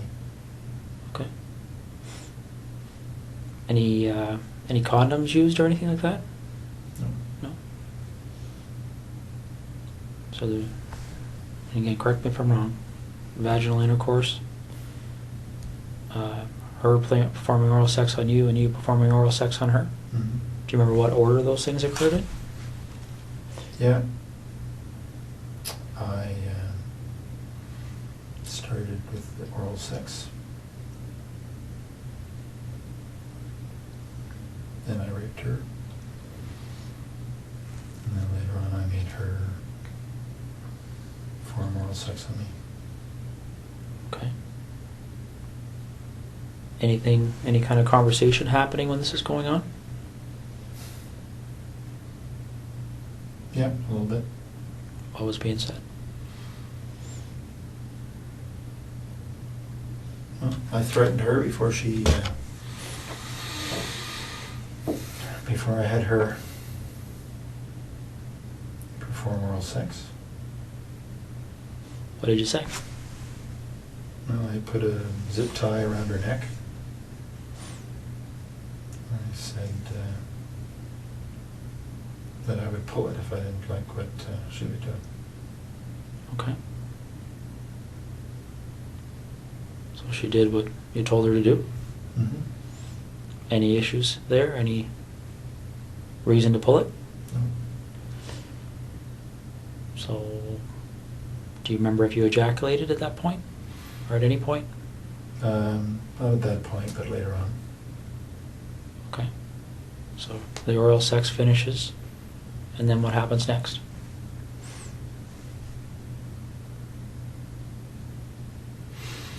Well, I continued to rape her, and I had her put on some of her underwear. Took some pictures, lots of pictures. And then got her dressed, walked back to the truck. Okay. At what point did you decide that she was going to leave with you?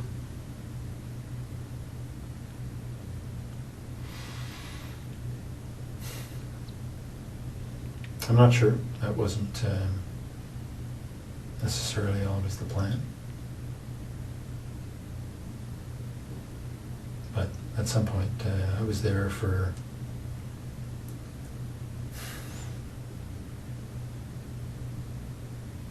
three hours, 3 and a bit.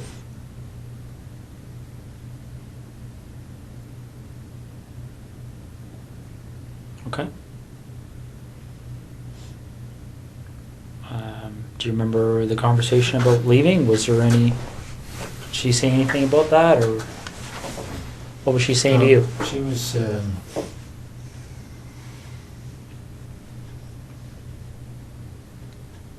certainly cooperative.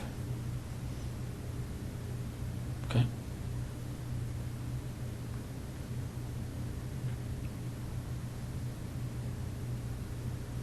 Cooperative can mean a number of different things. Was she excited about leaving with you? I mean, I don't want to be sarcastic, but... No, she just didn't put up too much of a fuss. Did she try and negotiate with you at all, or No. what did she say? Well, I told her that I would let her go later on. Okay. So when you take her out of your house, is she still bound, or Yep. how is that done? Just hands behind her back. Okay. What about her feet? Anything there? No, she was walking freely. Okay. Barefoot, or...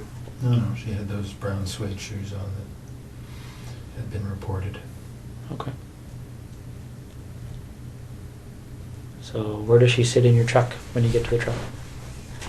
Front seat, passenger side. Okay. And where do you go?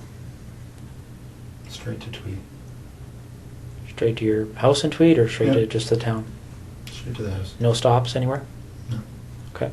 What time, do you remember what time you arrived there?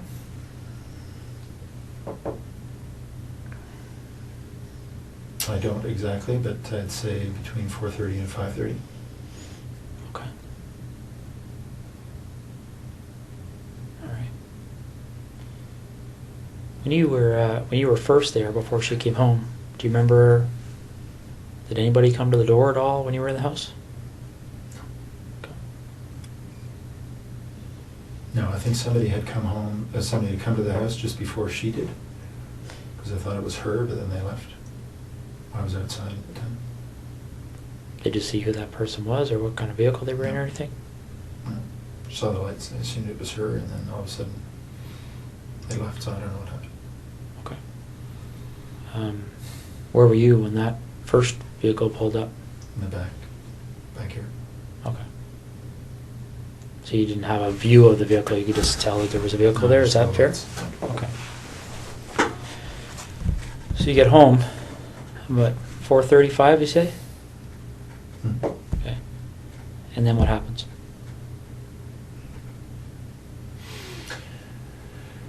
Well, she would go to the bathroom and get a quick shower, wash her. Then we went into my bedroom and went to sleep a little bit. She was tied up. How was she tied up at that point? Hands behind her back. I put tape over her eyes from the beginning. So that's what she had. Okay. When they find her, is that tape going to be there, or was it ever removed? No, I removed it. Okay. What kind of tape? Duct tape. All right. The duct tape that you used, where's that roll? It's all gone. I used the rest of it to bind her body.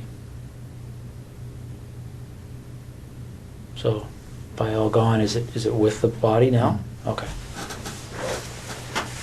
So you said, who went to sleep when you came home? You had a shower, or she had a shower?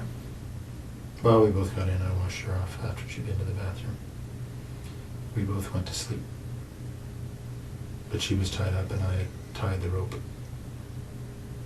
So I could fall asleep a little bit and she could move without waking me up. I'm trying to picture how that would be. So the rope's tied to what on her? Just tied her hands behind her back. Okay. And then the rope just wrapped around me a couple of times, so there was no slack. okay. Do you remember how long you slept for? Not long, maybe a couple hours. Do you know if she slept? I don't know. Okay. So you wake up and... And it wasn't, we were up and down, so it wasn't 2 hours straight. It was 2 hours in bed, but there wasn't much sleep, just lying there probably. So you get up from that, and what happens next?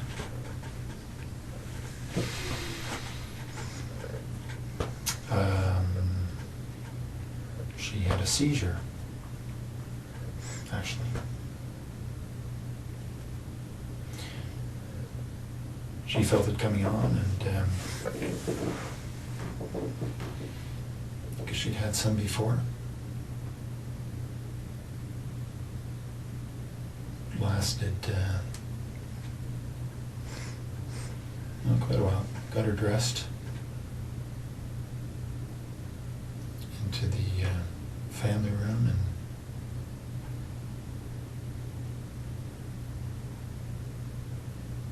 and anyway, she recovered. She got obviously stress, but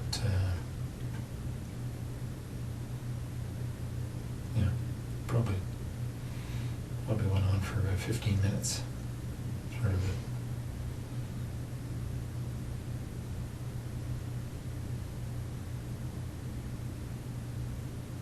So, how do you know she had them before? She told me. Did she tell you why she gets them? Well, she suggested it was stress. Yeah, so she felt herself start to tense up and said she thought she was going to have a seizure.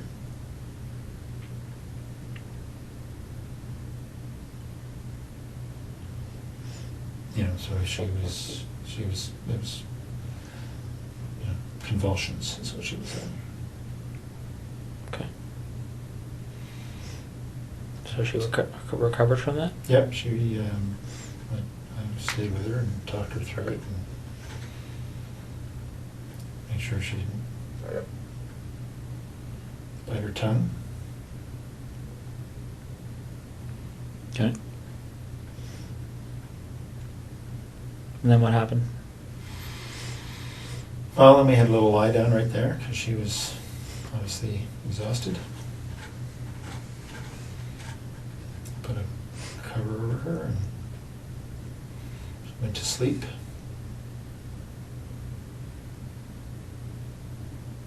Wait for an hour or so. And I had told her earlier that before I let her go, I wanted to take some pictures of her in her underwear. And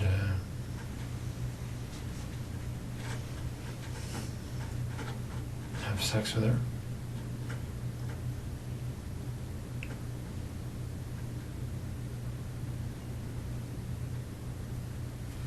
So after she'd had a rest for an hour or so, I had her put on a number of different outfits she had. I'm sorry? Put on a number, pairs, panties, bra that she had. That Okay. I'd taken from the house. So she put those on and I took pictures. Okay. Are you in any of these pictures? Yep. What kind of images are you in?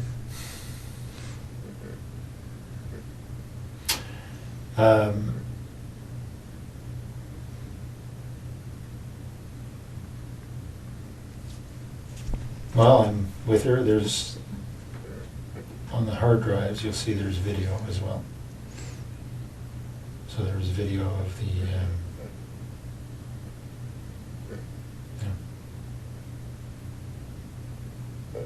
almost 4 hours, I guess. Of what?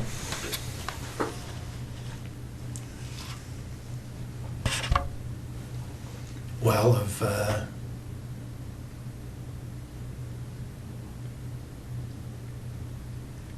initially at her place of me raping her, and then so I was running the video and then taking still pictures. So the video pretty much covers everything. Did you use video at other places? At Manny Francis as well. And is that video on the hard drives? Yep. Same type of activity? Yep. Okay. Although I didn't have her put on any stuff. Okay. So Jessica poses for these pictures, and there's videos, and then what happens?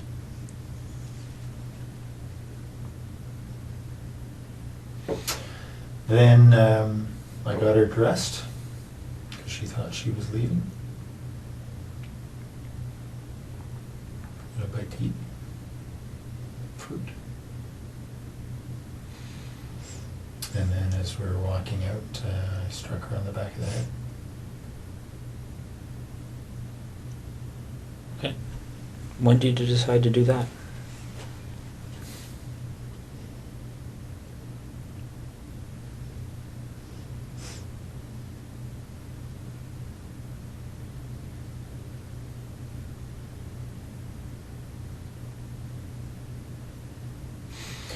Well, I was pretty sure that I wasn't going to let her leave, but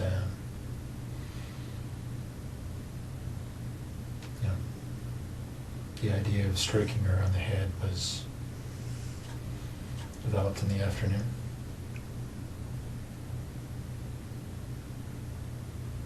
And what was that strike supposed to accomplish in your mind? What was the intent of doing that? Well, I thought I would be able to knock her out, and then I was going to strangle her. Okay. So when you actually do strike her, what's the result? Her skull gave way a little bit. Felt like, and there was a lot of blood, so I think that's what happened. She was immediately unconscious.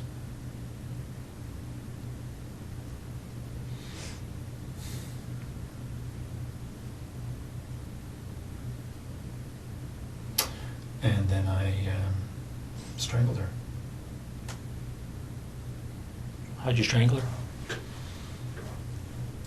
The same rope. Just put her on her neck Okay. while she was unconscious.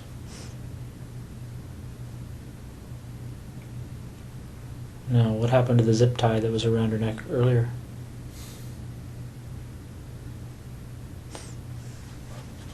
I took it off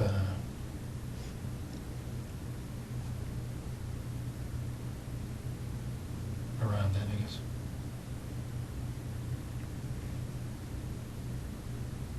Did you take it off before you put the rope around her neck, or after, or do you remember? After she was dead. Oh, okay. So the zip tie was around her neck while you used the rope? Mm-hmm. Okay. Did you leave the rope around her neck? No. Okay. And how did you know she was dead?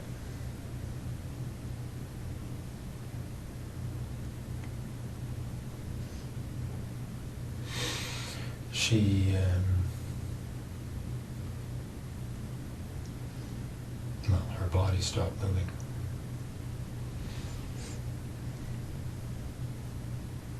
Okay. So what did you do after that? I bound her up to there's her fetal position.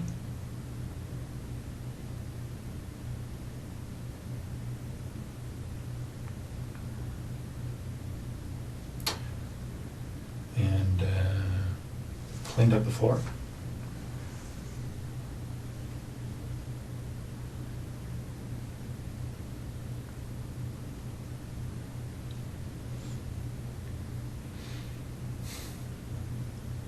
No, you say you bound her up. Are you referring to the duct tape that you talked about earlier? Yeah. Okay. So then what did you do?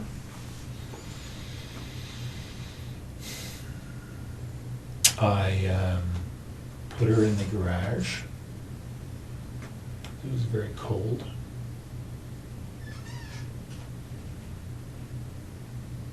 And then I went into the base.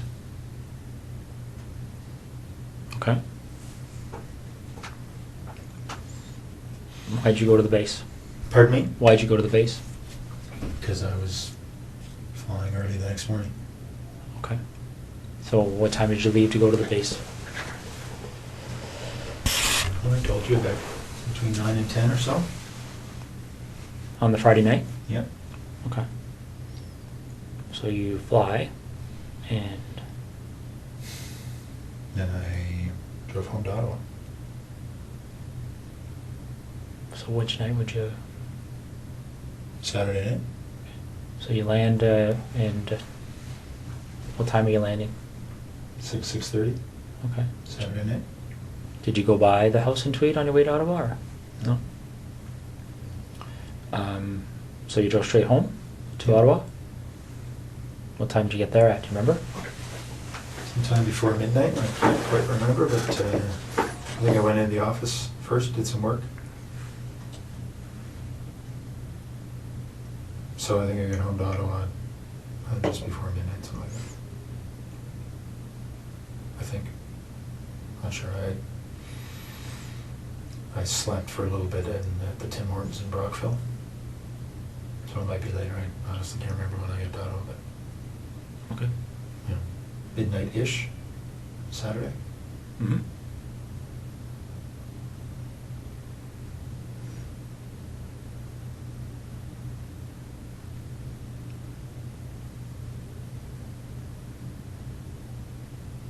So you get home, you're in Ottawa, what do? Go to bed or Yeah. stay up? Okay. So then what do you do the next day? Well, my wife and I did some stuff. I can't remember what was going on that day. You know, putting together the new house. And I headed back to Tweed that night. Mm-hmm. Is that right? Sorry. No, I didn't. I had Monday off. That's right. I had Monday off, and then I was visiting one of the units in Ottawa on Tuesday. So I didn't head back to Tweed till Tuesday night. Okay.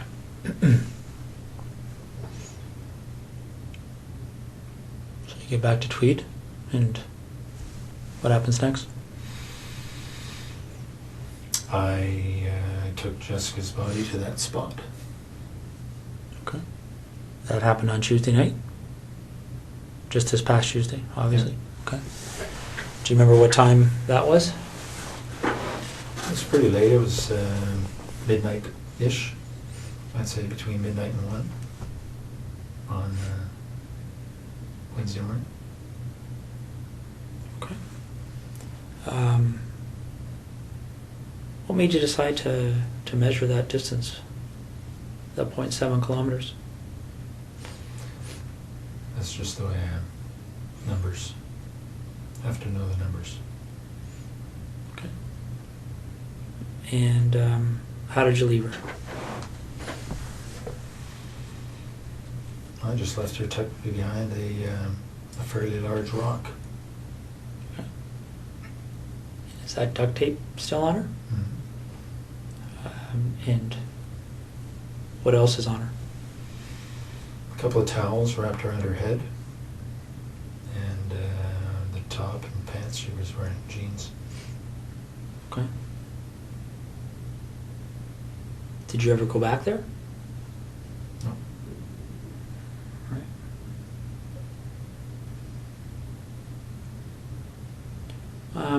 What other type of cleaning and things like that did you do? Anything else to kind of cover your tracks that you can think of? I vacuumed the house and I wiped the floor, washed the floor. Okay.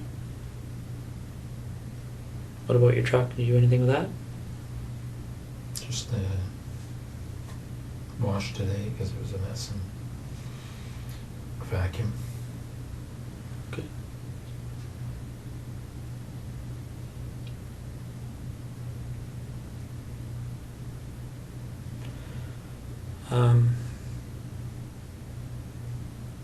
So Marie Franz,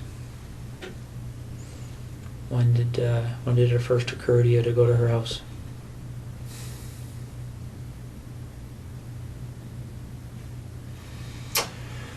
Well, probably in October. October, November, not quite sure, but somewhere in that time frame.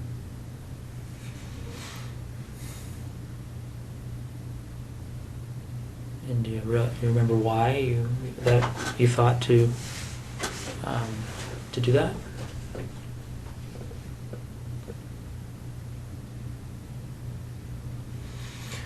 Well, she had said she lived alone when the one time I met her. Mm-hmm.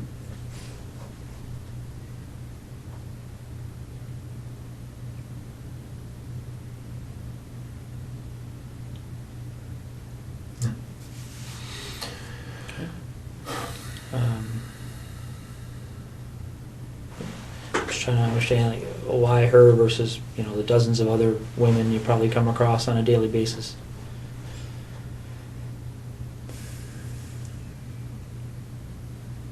I don't know.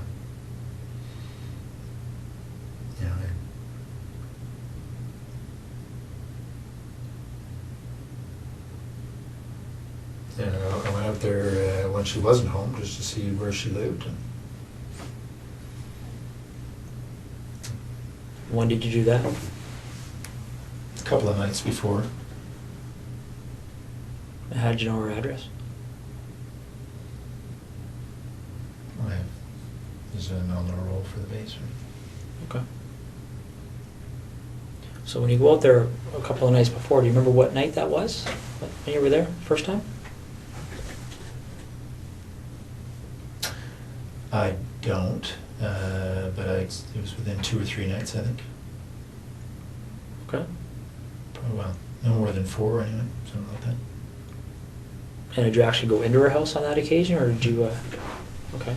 So what happened that night? How'd you get into her house? This window in the side of the basement, side window. Just a back step a bit. How did you get to her house that first night you went there? I drove. What did you drive? I think I drove my truck. Kind of find her. Do you remember where you parked it? Yeah, I parked it. There's a bit of a division in the residential areas there. I parked it on another side. 600-700 meters away. Okay. So not on her street, on a different street? Do you remember what street you parked on? No, but it's actually might be the same street, but there's an interruption in the street where there's a construction zone. So there's a pathway in between. So I think it's probably the same street. Okay. So you go to her house, and when you went there that night, did you know that she was away? I'm not sure if I knew entirely, but I think I thought she was away. Okay. Is that based on her schedule, or how would you know that? Well, because I fly with a squadron, I have access to the schedule, and Okay. it's a slightly different schedule she has, but that's probably how I know. You don't know for sure? I think that's probably how I know. Okay. So you go to her house, Mhm. and what do you do that night, the first night? I looked around and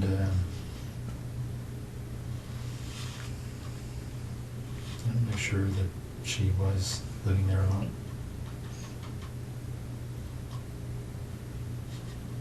And I'm sorry, did you say, I can't remember if you said, how did you get in? Same way. It's about side basement window. Side basement window? Okay. Do you remember what kind of window it is? Like what made it, Well, I just noticed it was, noticed the flashlight, I could see that it was not locked. It had been opened slightly. So I removed the screen, slid it open, went in. okay. So you go in and you're in her house, figuring out she lives alone, and do you do anything that night? Yeah, I was playing with her underwear. What do you mean playing with her underwear?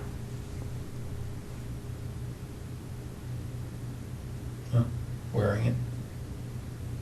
Okay. Doing anything else?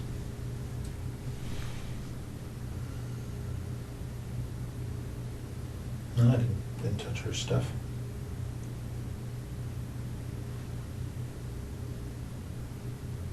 What do you mean you didn't touch her stuff? I mean, you touched her underwear, but... Yeah. So- But nothing else. Okay. Did you take any of the underwear with you that night? Yeah, a few pieces. And where did you find the underwear when you went in? In her drawer. Was it clean? Was it used? Or, Clean. okay.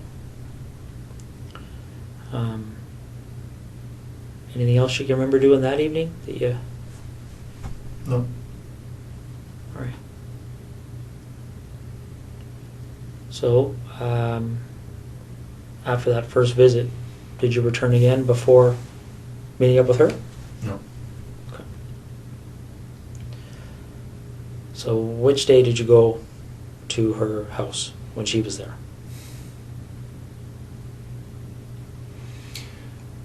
Well, the night before I went to Ottawa, so I think that was Monday night. All right. So let's walk through that. What time do you think you got there? About 11 or so, probably. 10:30, 11. Okay.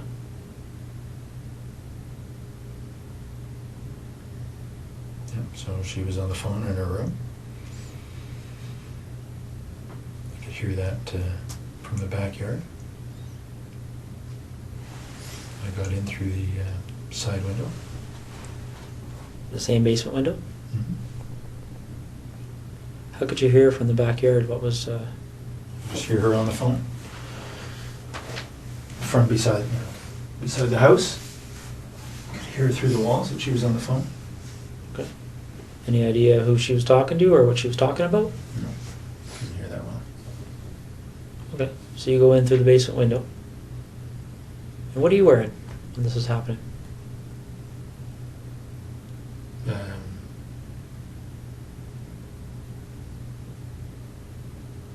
A sweatshirt and Dockers, I guess. And the 2 pieces on my head. Okay. And where are those 2 pieces now? Pieces that you wore on the head? They're probably in my bag, in my luggage bag in Edison in the bedroom. What does your luggage bag look like? It's a blue duffel bag type thing. It's right beside the bed. Okay. Is it the only blue duffel bag in your bedroom? Mm-hmm. And these pieces, what do they look like again? It's a blue headband. Okay. Standard blue, winter headband. And black skull cap type thing. Okay. Any insignias or anything on them? Yeah, there are, but I don't know what they are. The blue headband has something stitched, a name of some sort stitched on it. And the skull cap has some sort of emblem, white emblem on the black. Don't know what it is. Are they like sports emblems or company emblems or? It's the manufacturer's. Okay. Anything else in that blue duffel bag? I don't think so. Is it full of things other than? Just my clothes. Okay.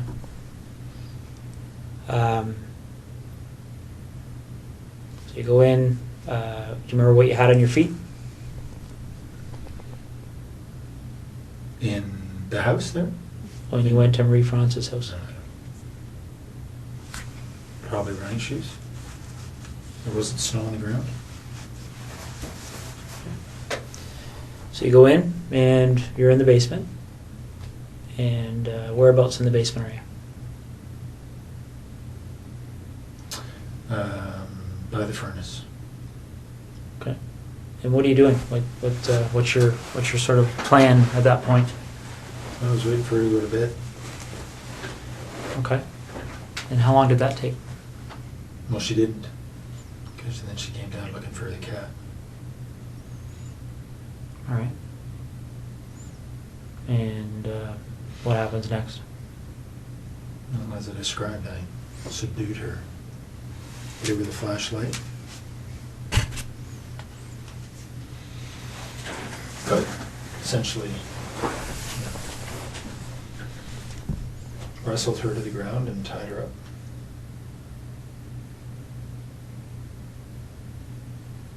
Okay. And what did you use to tie her up? Same rope, green rope. It's in tweed. Is it just green or like how long is this piece of rope? It's probably 20 feet. It's a boat rope. It's got some red specks in it, I think. Okay. Is there lots of ropes in tweed, or is this probably the only rope? No, there are two lengths. 2 lengths of the same green rope? And were they both used? Well, I only ever had one with me, so I don't know if I used the same piece both times or not, but only 2 lengths of rope. Okay. So you tie her up. How did you tie her up after you subdued her? Okay. And what is she wearing at that point? She wasn't wearing anything to start with. So when she came down to the basement, she had no clothes on? Mm-hmm. She had some sort of a shawl over her shoulder. Okay. And she immediately dropped when she saw me. Did she say anything when she saw you? She did. She called out, "You bastard." Okay. And then what happened? I subdued her, as I described. By hitting her with that red flashlight? Mhm. Okay. Although they were more glancing blows, cut her skin, but weren't doing much else. Okay. She fell over, and then I subdued her. She tripped. How did you tie her at that point? Like, I know you used the rope, but what did you tie her up like? Just told her to put her, I pulled her hands behind her back and just tied her wrists together. Okay. And then what happened after that? Then I took her upstairs.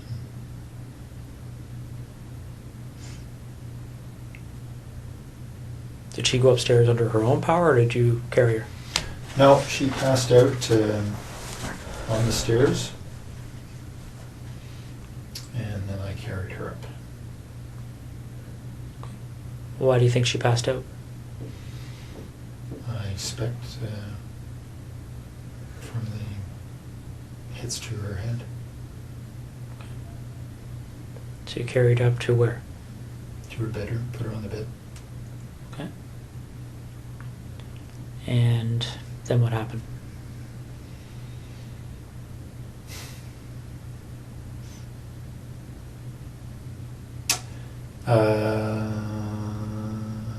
Well, as I described, I think she's on the bed.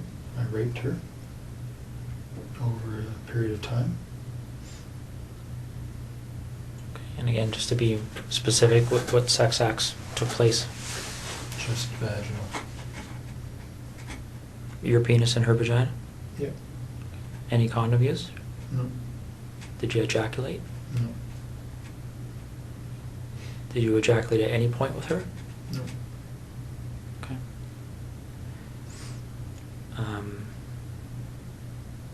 But just before I forget, I think I asked you, don't mean to bounce around on you here, Russ, but with Jessica, I asked you about ejaculation. You said you didn't at that point. When did you ejaculate with Jessica?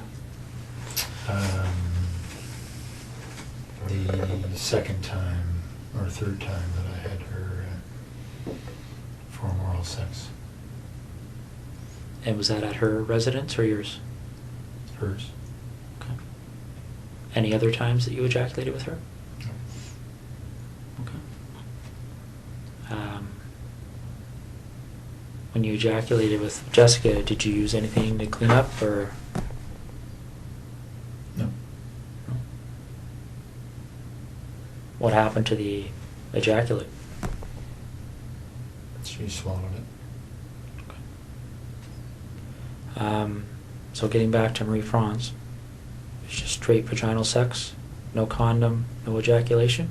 Is that right? Yep. Okay. How long does that go for? Like, how long were you engaged in that activity? Well, hour and a half, 2 hours, I guess. Okay. And then what happens next? Well, as I described, I suffocated her using duct tape. Okay. Why did you decide to do that?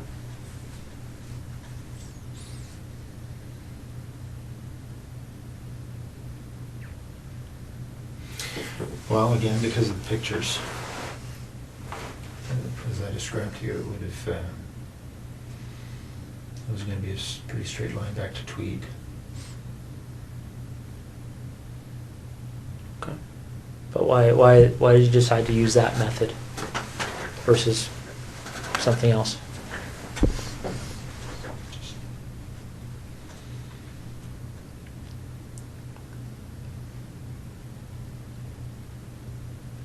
I had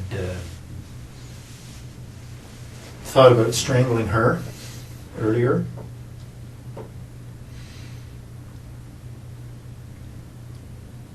That's on the video.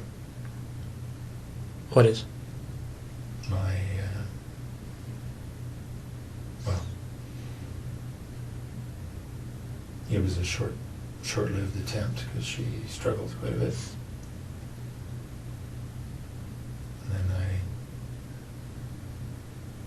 decided that I needed to suffocate her. So there was a short-lived attempt at strangling her? And what's on the video, the suffocation or the strangling? Well, just me putting my hand on her throat.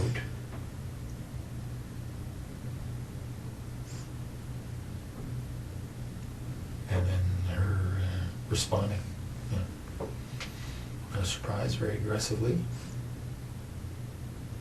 Okay. Any videos of the suffocation part or pictures of that? Now, you mentioned that you brought the rope with you. Where did the duct tape come from? I brought it. Okay. And what did you do with it afterwards? I think it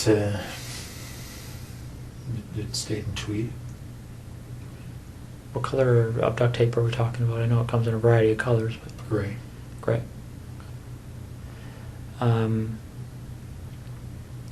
So before the suffocation, obviously, how long do you think you were with her from the point, well, how long do you think you were in that house from the point you went in that window to the point you left? Probably 4 hours. Okay. So, correct me if I'm wrong, did you say you got there at 11? Or around 11? I think that's right. Okay. So you left around 3 in the morning? Well, I was in the basement for quite a while before she came down. Right? She wasn't going to bed. So I was probably in the basement for 30, 40 minutes. Okay. So by the time she saw me, it was probably closer to midnight. All right. But I didn't have a watch on, so I'm not sure. Any gloves?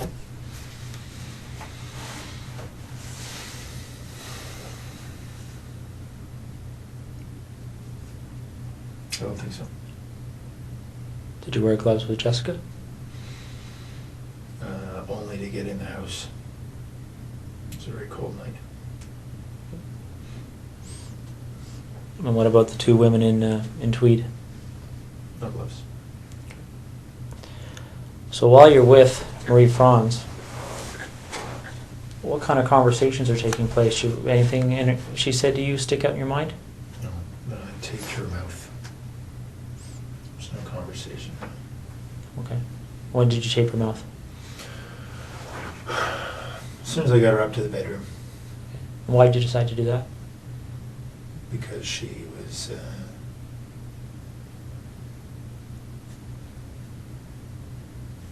quite aggressive. In what way? I was confident she would have screamed, given the chance. What way But was she did initially, Did she? in the basement. So in what way was she aggressive? Well, just in, when she discovered me, she was very vocal, screamed quite a bit, until I'd subdued her, so I expected she would scream again, given the chance. Okay. Do you remember how you left her residence? Back door. Patio door. Okay. Did you take anything with you that night? Some of her underwear. Anything else? No. All right. Did you do anything else to try and cover your tracks with Marie Franz?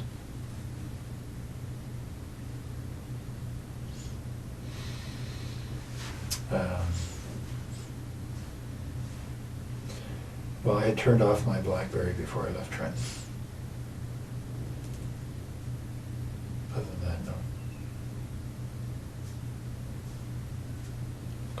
Do you remember trying to destroy any kind of evidence there, or anything that you thought may have produced evidence or anything? Oh, I took her sheets off the bed and ran them through the laundry. Okay. Like the laundry where? In her house. Okay. Did you run them completely through? Did you wait for it to finish, or? No, I just put them in and put a whole bunch of bleach in and let it go. Okay. So the night you went to her house and got there at 11, you came from where? Like you said, you left Trenton. You Yeah. turned off your BlackBerry. You talking about the base, or are you talking about where did you leave to go to her house? Well, no, I just turned off my BlackBerry before I left the Trenton area.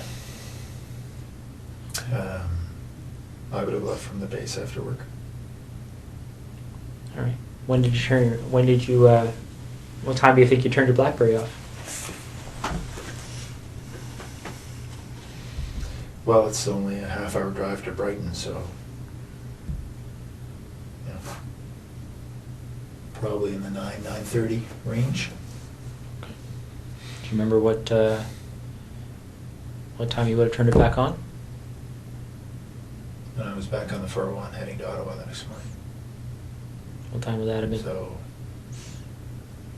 6 plus or minus 30 minutes. Okay.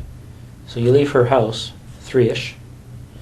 No, I think it was later than that. So the 4 hours obviously was. I think I went in about 11. Was in the basement for quite a while. Probably left her house closer to 4:30, somewhere there. Okay. And where do you go? I drove to Ottawa. Straight to Ottawa? Yeah. Did you go by your house in Tweed or anything, or did you just go straight? No. Remember what route you took? Yeah. 401, but from her place, I think I went straight north on whatever the road is that goes straight through Brighton up to the 401, hit the 401 and headed east. Okay. And so you're going to, what's the meeting you're having that day in Ottawa? Remind me. It's a meeting on the C-17 acquisition project. Okay. And who ran that meeting? The project manager, Miss Sue Hale. Okay. Is that the only meeting around that time period you would have went to on that issue with Sue Hale? Hmm? There wasn't like a weekly meeting or anything like that? Okay. No, this is sort of a quarterly. All right. So the night this happened, where did you park that night? As I said, across the gravel little roadway, it's probably the same road. Okay. Similar location to the first night? Yep. All right. Same vehicle? Yeah, truck. Okay. All right.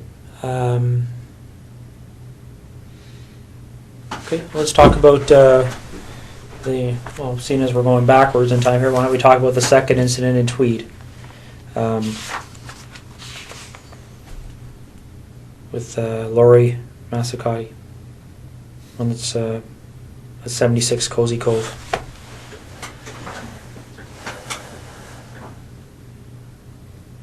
How did you decide on her? I knew she lived alone. That's it. And how did you know that? She lived 3 doors down and didn't know her, but I knew she was pretty lone. She had a boyfriend and hadn't been around.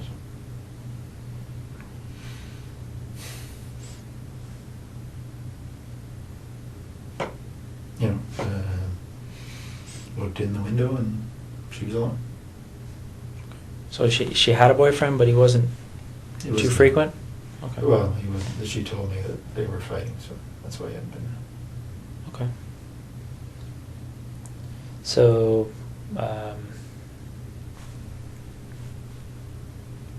did you look in her house before the night that this this incident happened, or when did you do that? I had been in within the week. Probably a couple of nights earlier. What did you do that night? I looked around to see if there are any permanent signs of her boyfriend, I guess. Took one or two pieces of her underwear.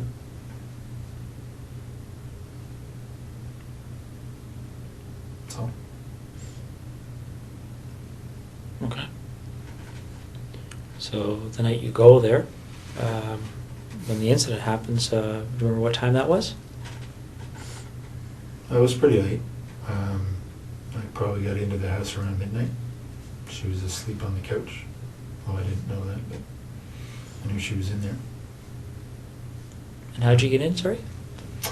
Window in the back of the house. There's a little sunroom. Was it just something you had to slide, or how did you I had get to that? remove the screen and slide it up. Okay. So I got into the house and she was asleep in front of the TV.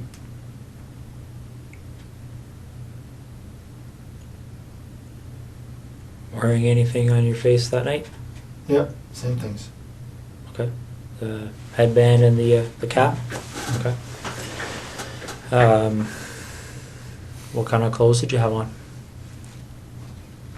Just dark sweatshirt or pants.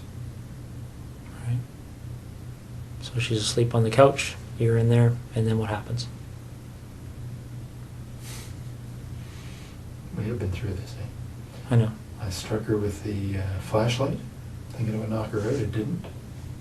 We struggled. I subdued her. Took some pictures. Left. Was probably in the house about 2.5 hours. It's a pretty short description for 2.5 hours. Well, we talked. I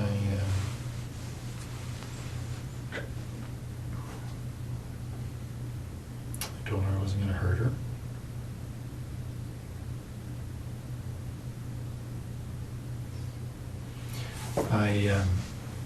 I told her that there were other guys in the house robbing her. My job was just to control her.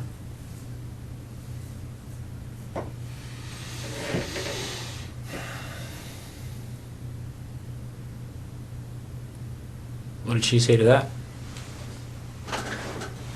She was scared. Worried she was going to be seriously hurt. Did she say that, or did you just assume that? No, she said that. She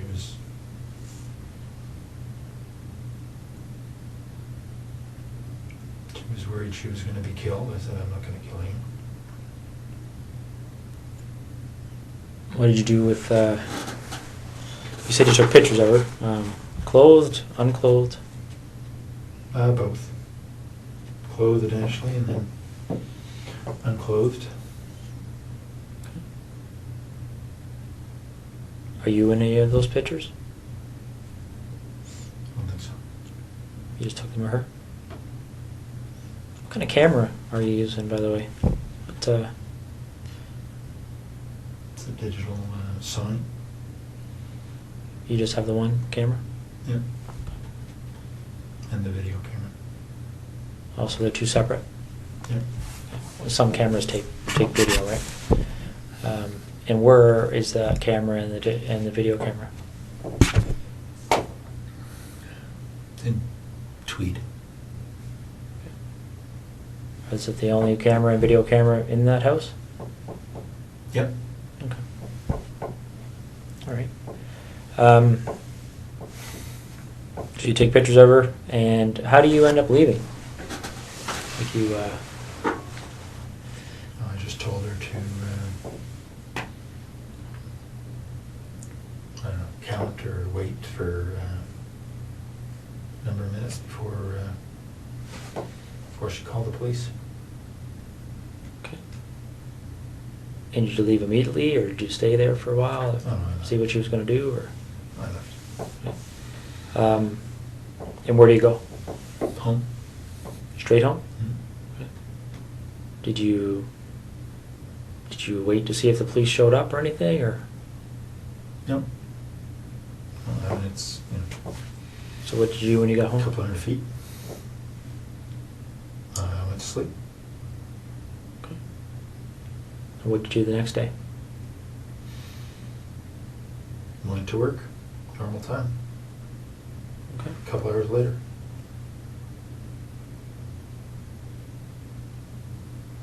All right. Do you remember how her clothing was removed?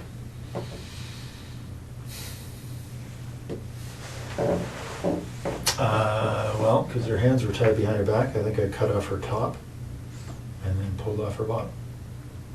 What did you use to cut her top?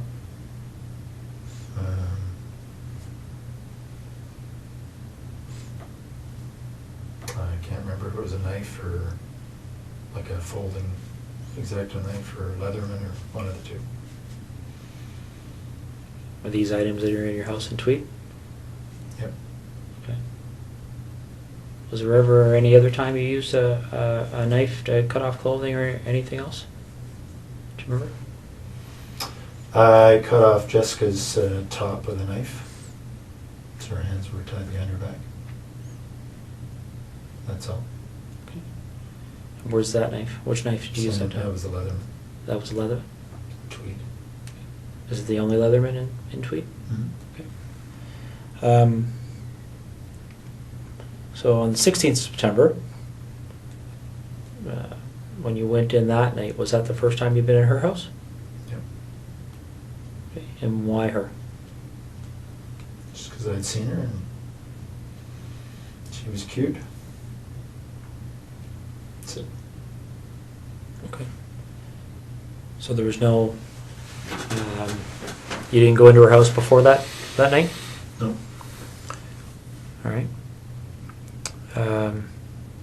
So you go in, and how'd you get into her house? Side window. Was not locked. Cut the screen, slid the window, crawled in. Okay. And what you're wearing? Same. Sweatshirt, dark pants. And the same hat and... Mm-hmm. Okay. And where do you find... In bed, asleep. Okay. And what do you do? Stood over her for a while and I hit her on the left side of her head just with my hand. Just woke her up. We struggled.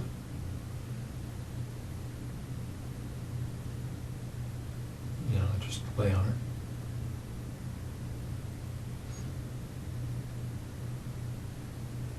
And very much like I described a little bit ago, took off her, pulled her top down, and took off her pants, took some pictures, left. Do you remember her saying anything to you? Yes. What did she say to you? All kinds of things. You know, she had a young baby just next door, the other room, 8 months or so. She's obviously concerned about the baby. Concerned for herself. I assured her I was not going to hurt her. Physically, anyway.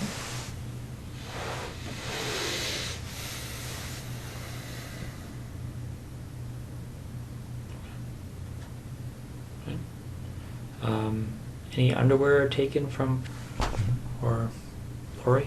Yep, both. And where would they be located? In Tweed.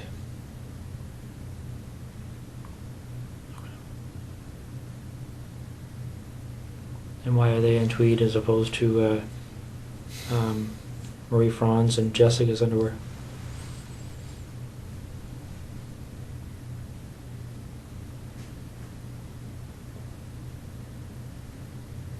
I don't know.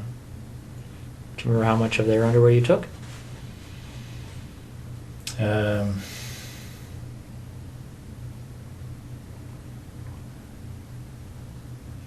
Not very much from Lori.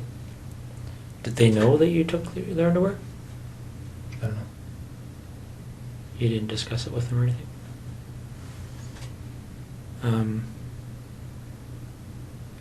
So where in Tweed would their underwear be?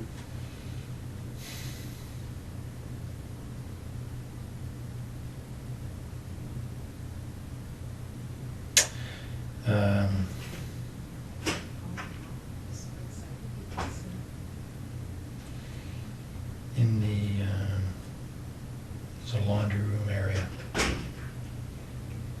Okay. just between the house and the garage. Right?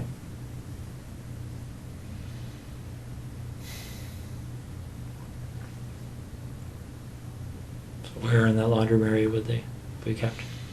There's a cupboard up top. They're in a duffel bag. What's the duffel bag look like?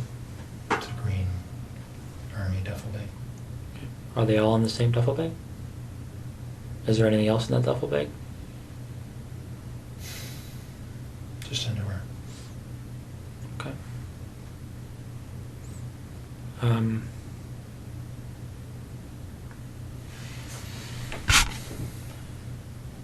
When these pictures are looked at, you talked about being in Marie Franz's underwear on the first night you went in. Did you take photographs of that?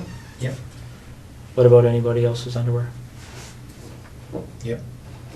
Photos. Of you in their underwear? Mm-hmm. And where were those photos taken?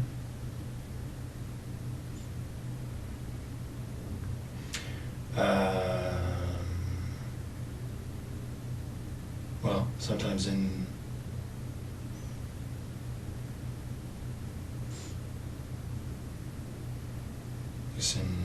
Marie France's case, in her house. The others in my house. In Tweed? Mm-hmm. So is this a matter you would take the underwear, go back, and then at some point put the underwear on and take pictures? What about Jessica's underwear?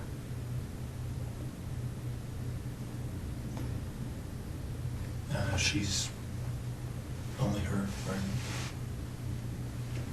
So you don't have pictures of you in her underwear? No.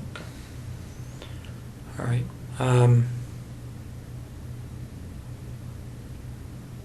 Okay.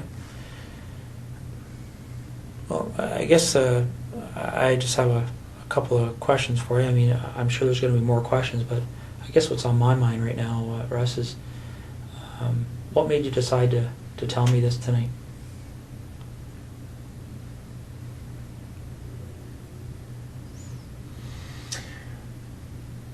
Mostly to make my wife's life easier.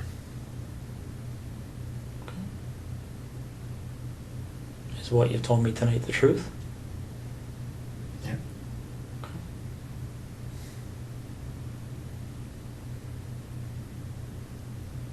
How do you feel about what you've done? Like what?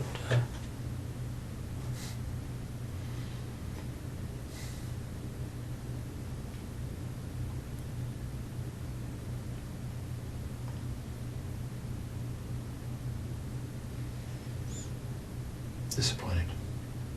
Okay. Let me ask you this: if this didn't come to the point it's at right now, if for whatever reason you didn't end up on our radar, so to speak, do you think it would have happened again?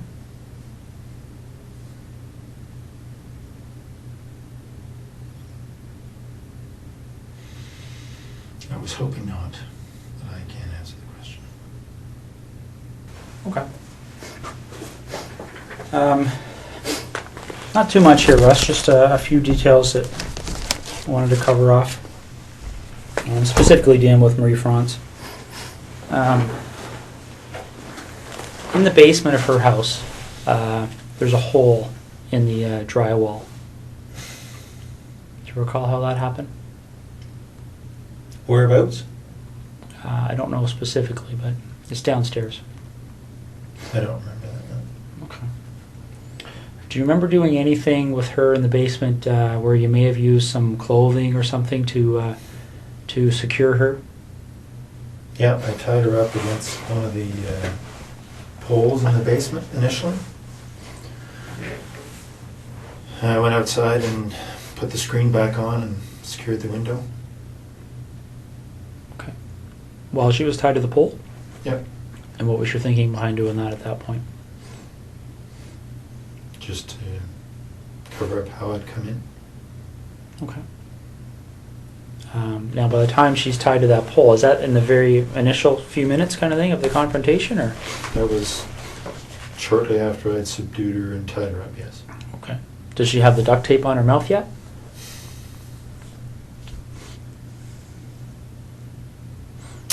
I think probably.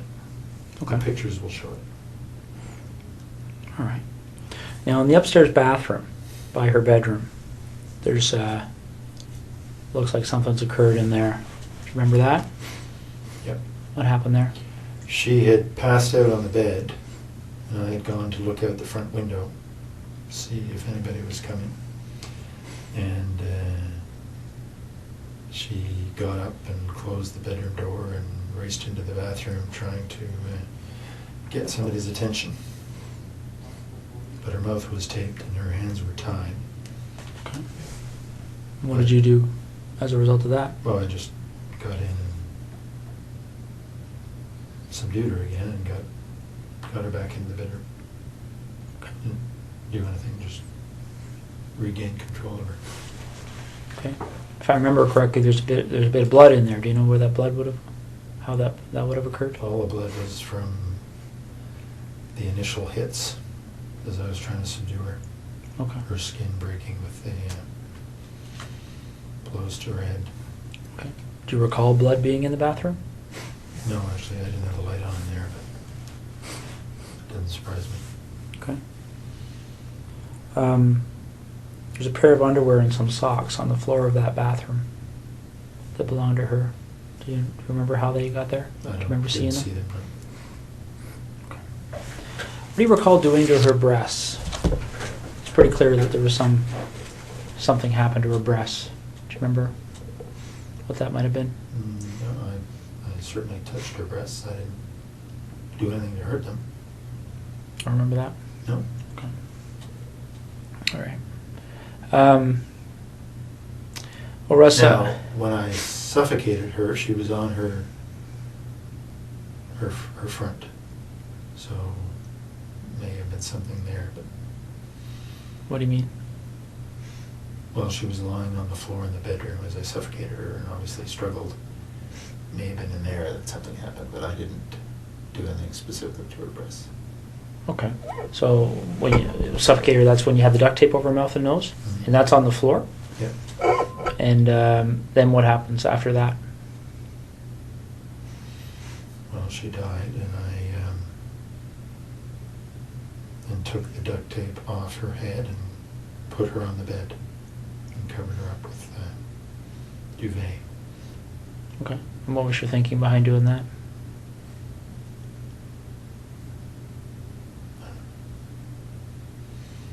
Nothing really. Okay. As you might expect here, Russ, certainly even now, one of the Ottawa investigators mentioned to me that there's a number of incidents that have gone unsolved over the years. Can I was going to get into that. Can I go to the washroom quickly? Yeah, I can get somebody to take you to the washroom. Okay.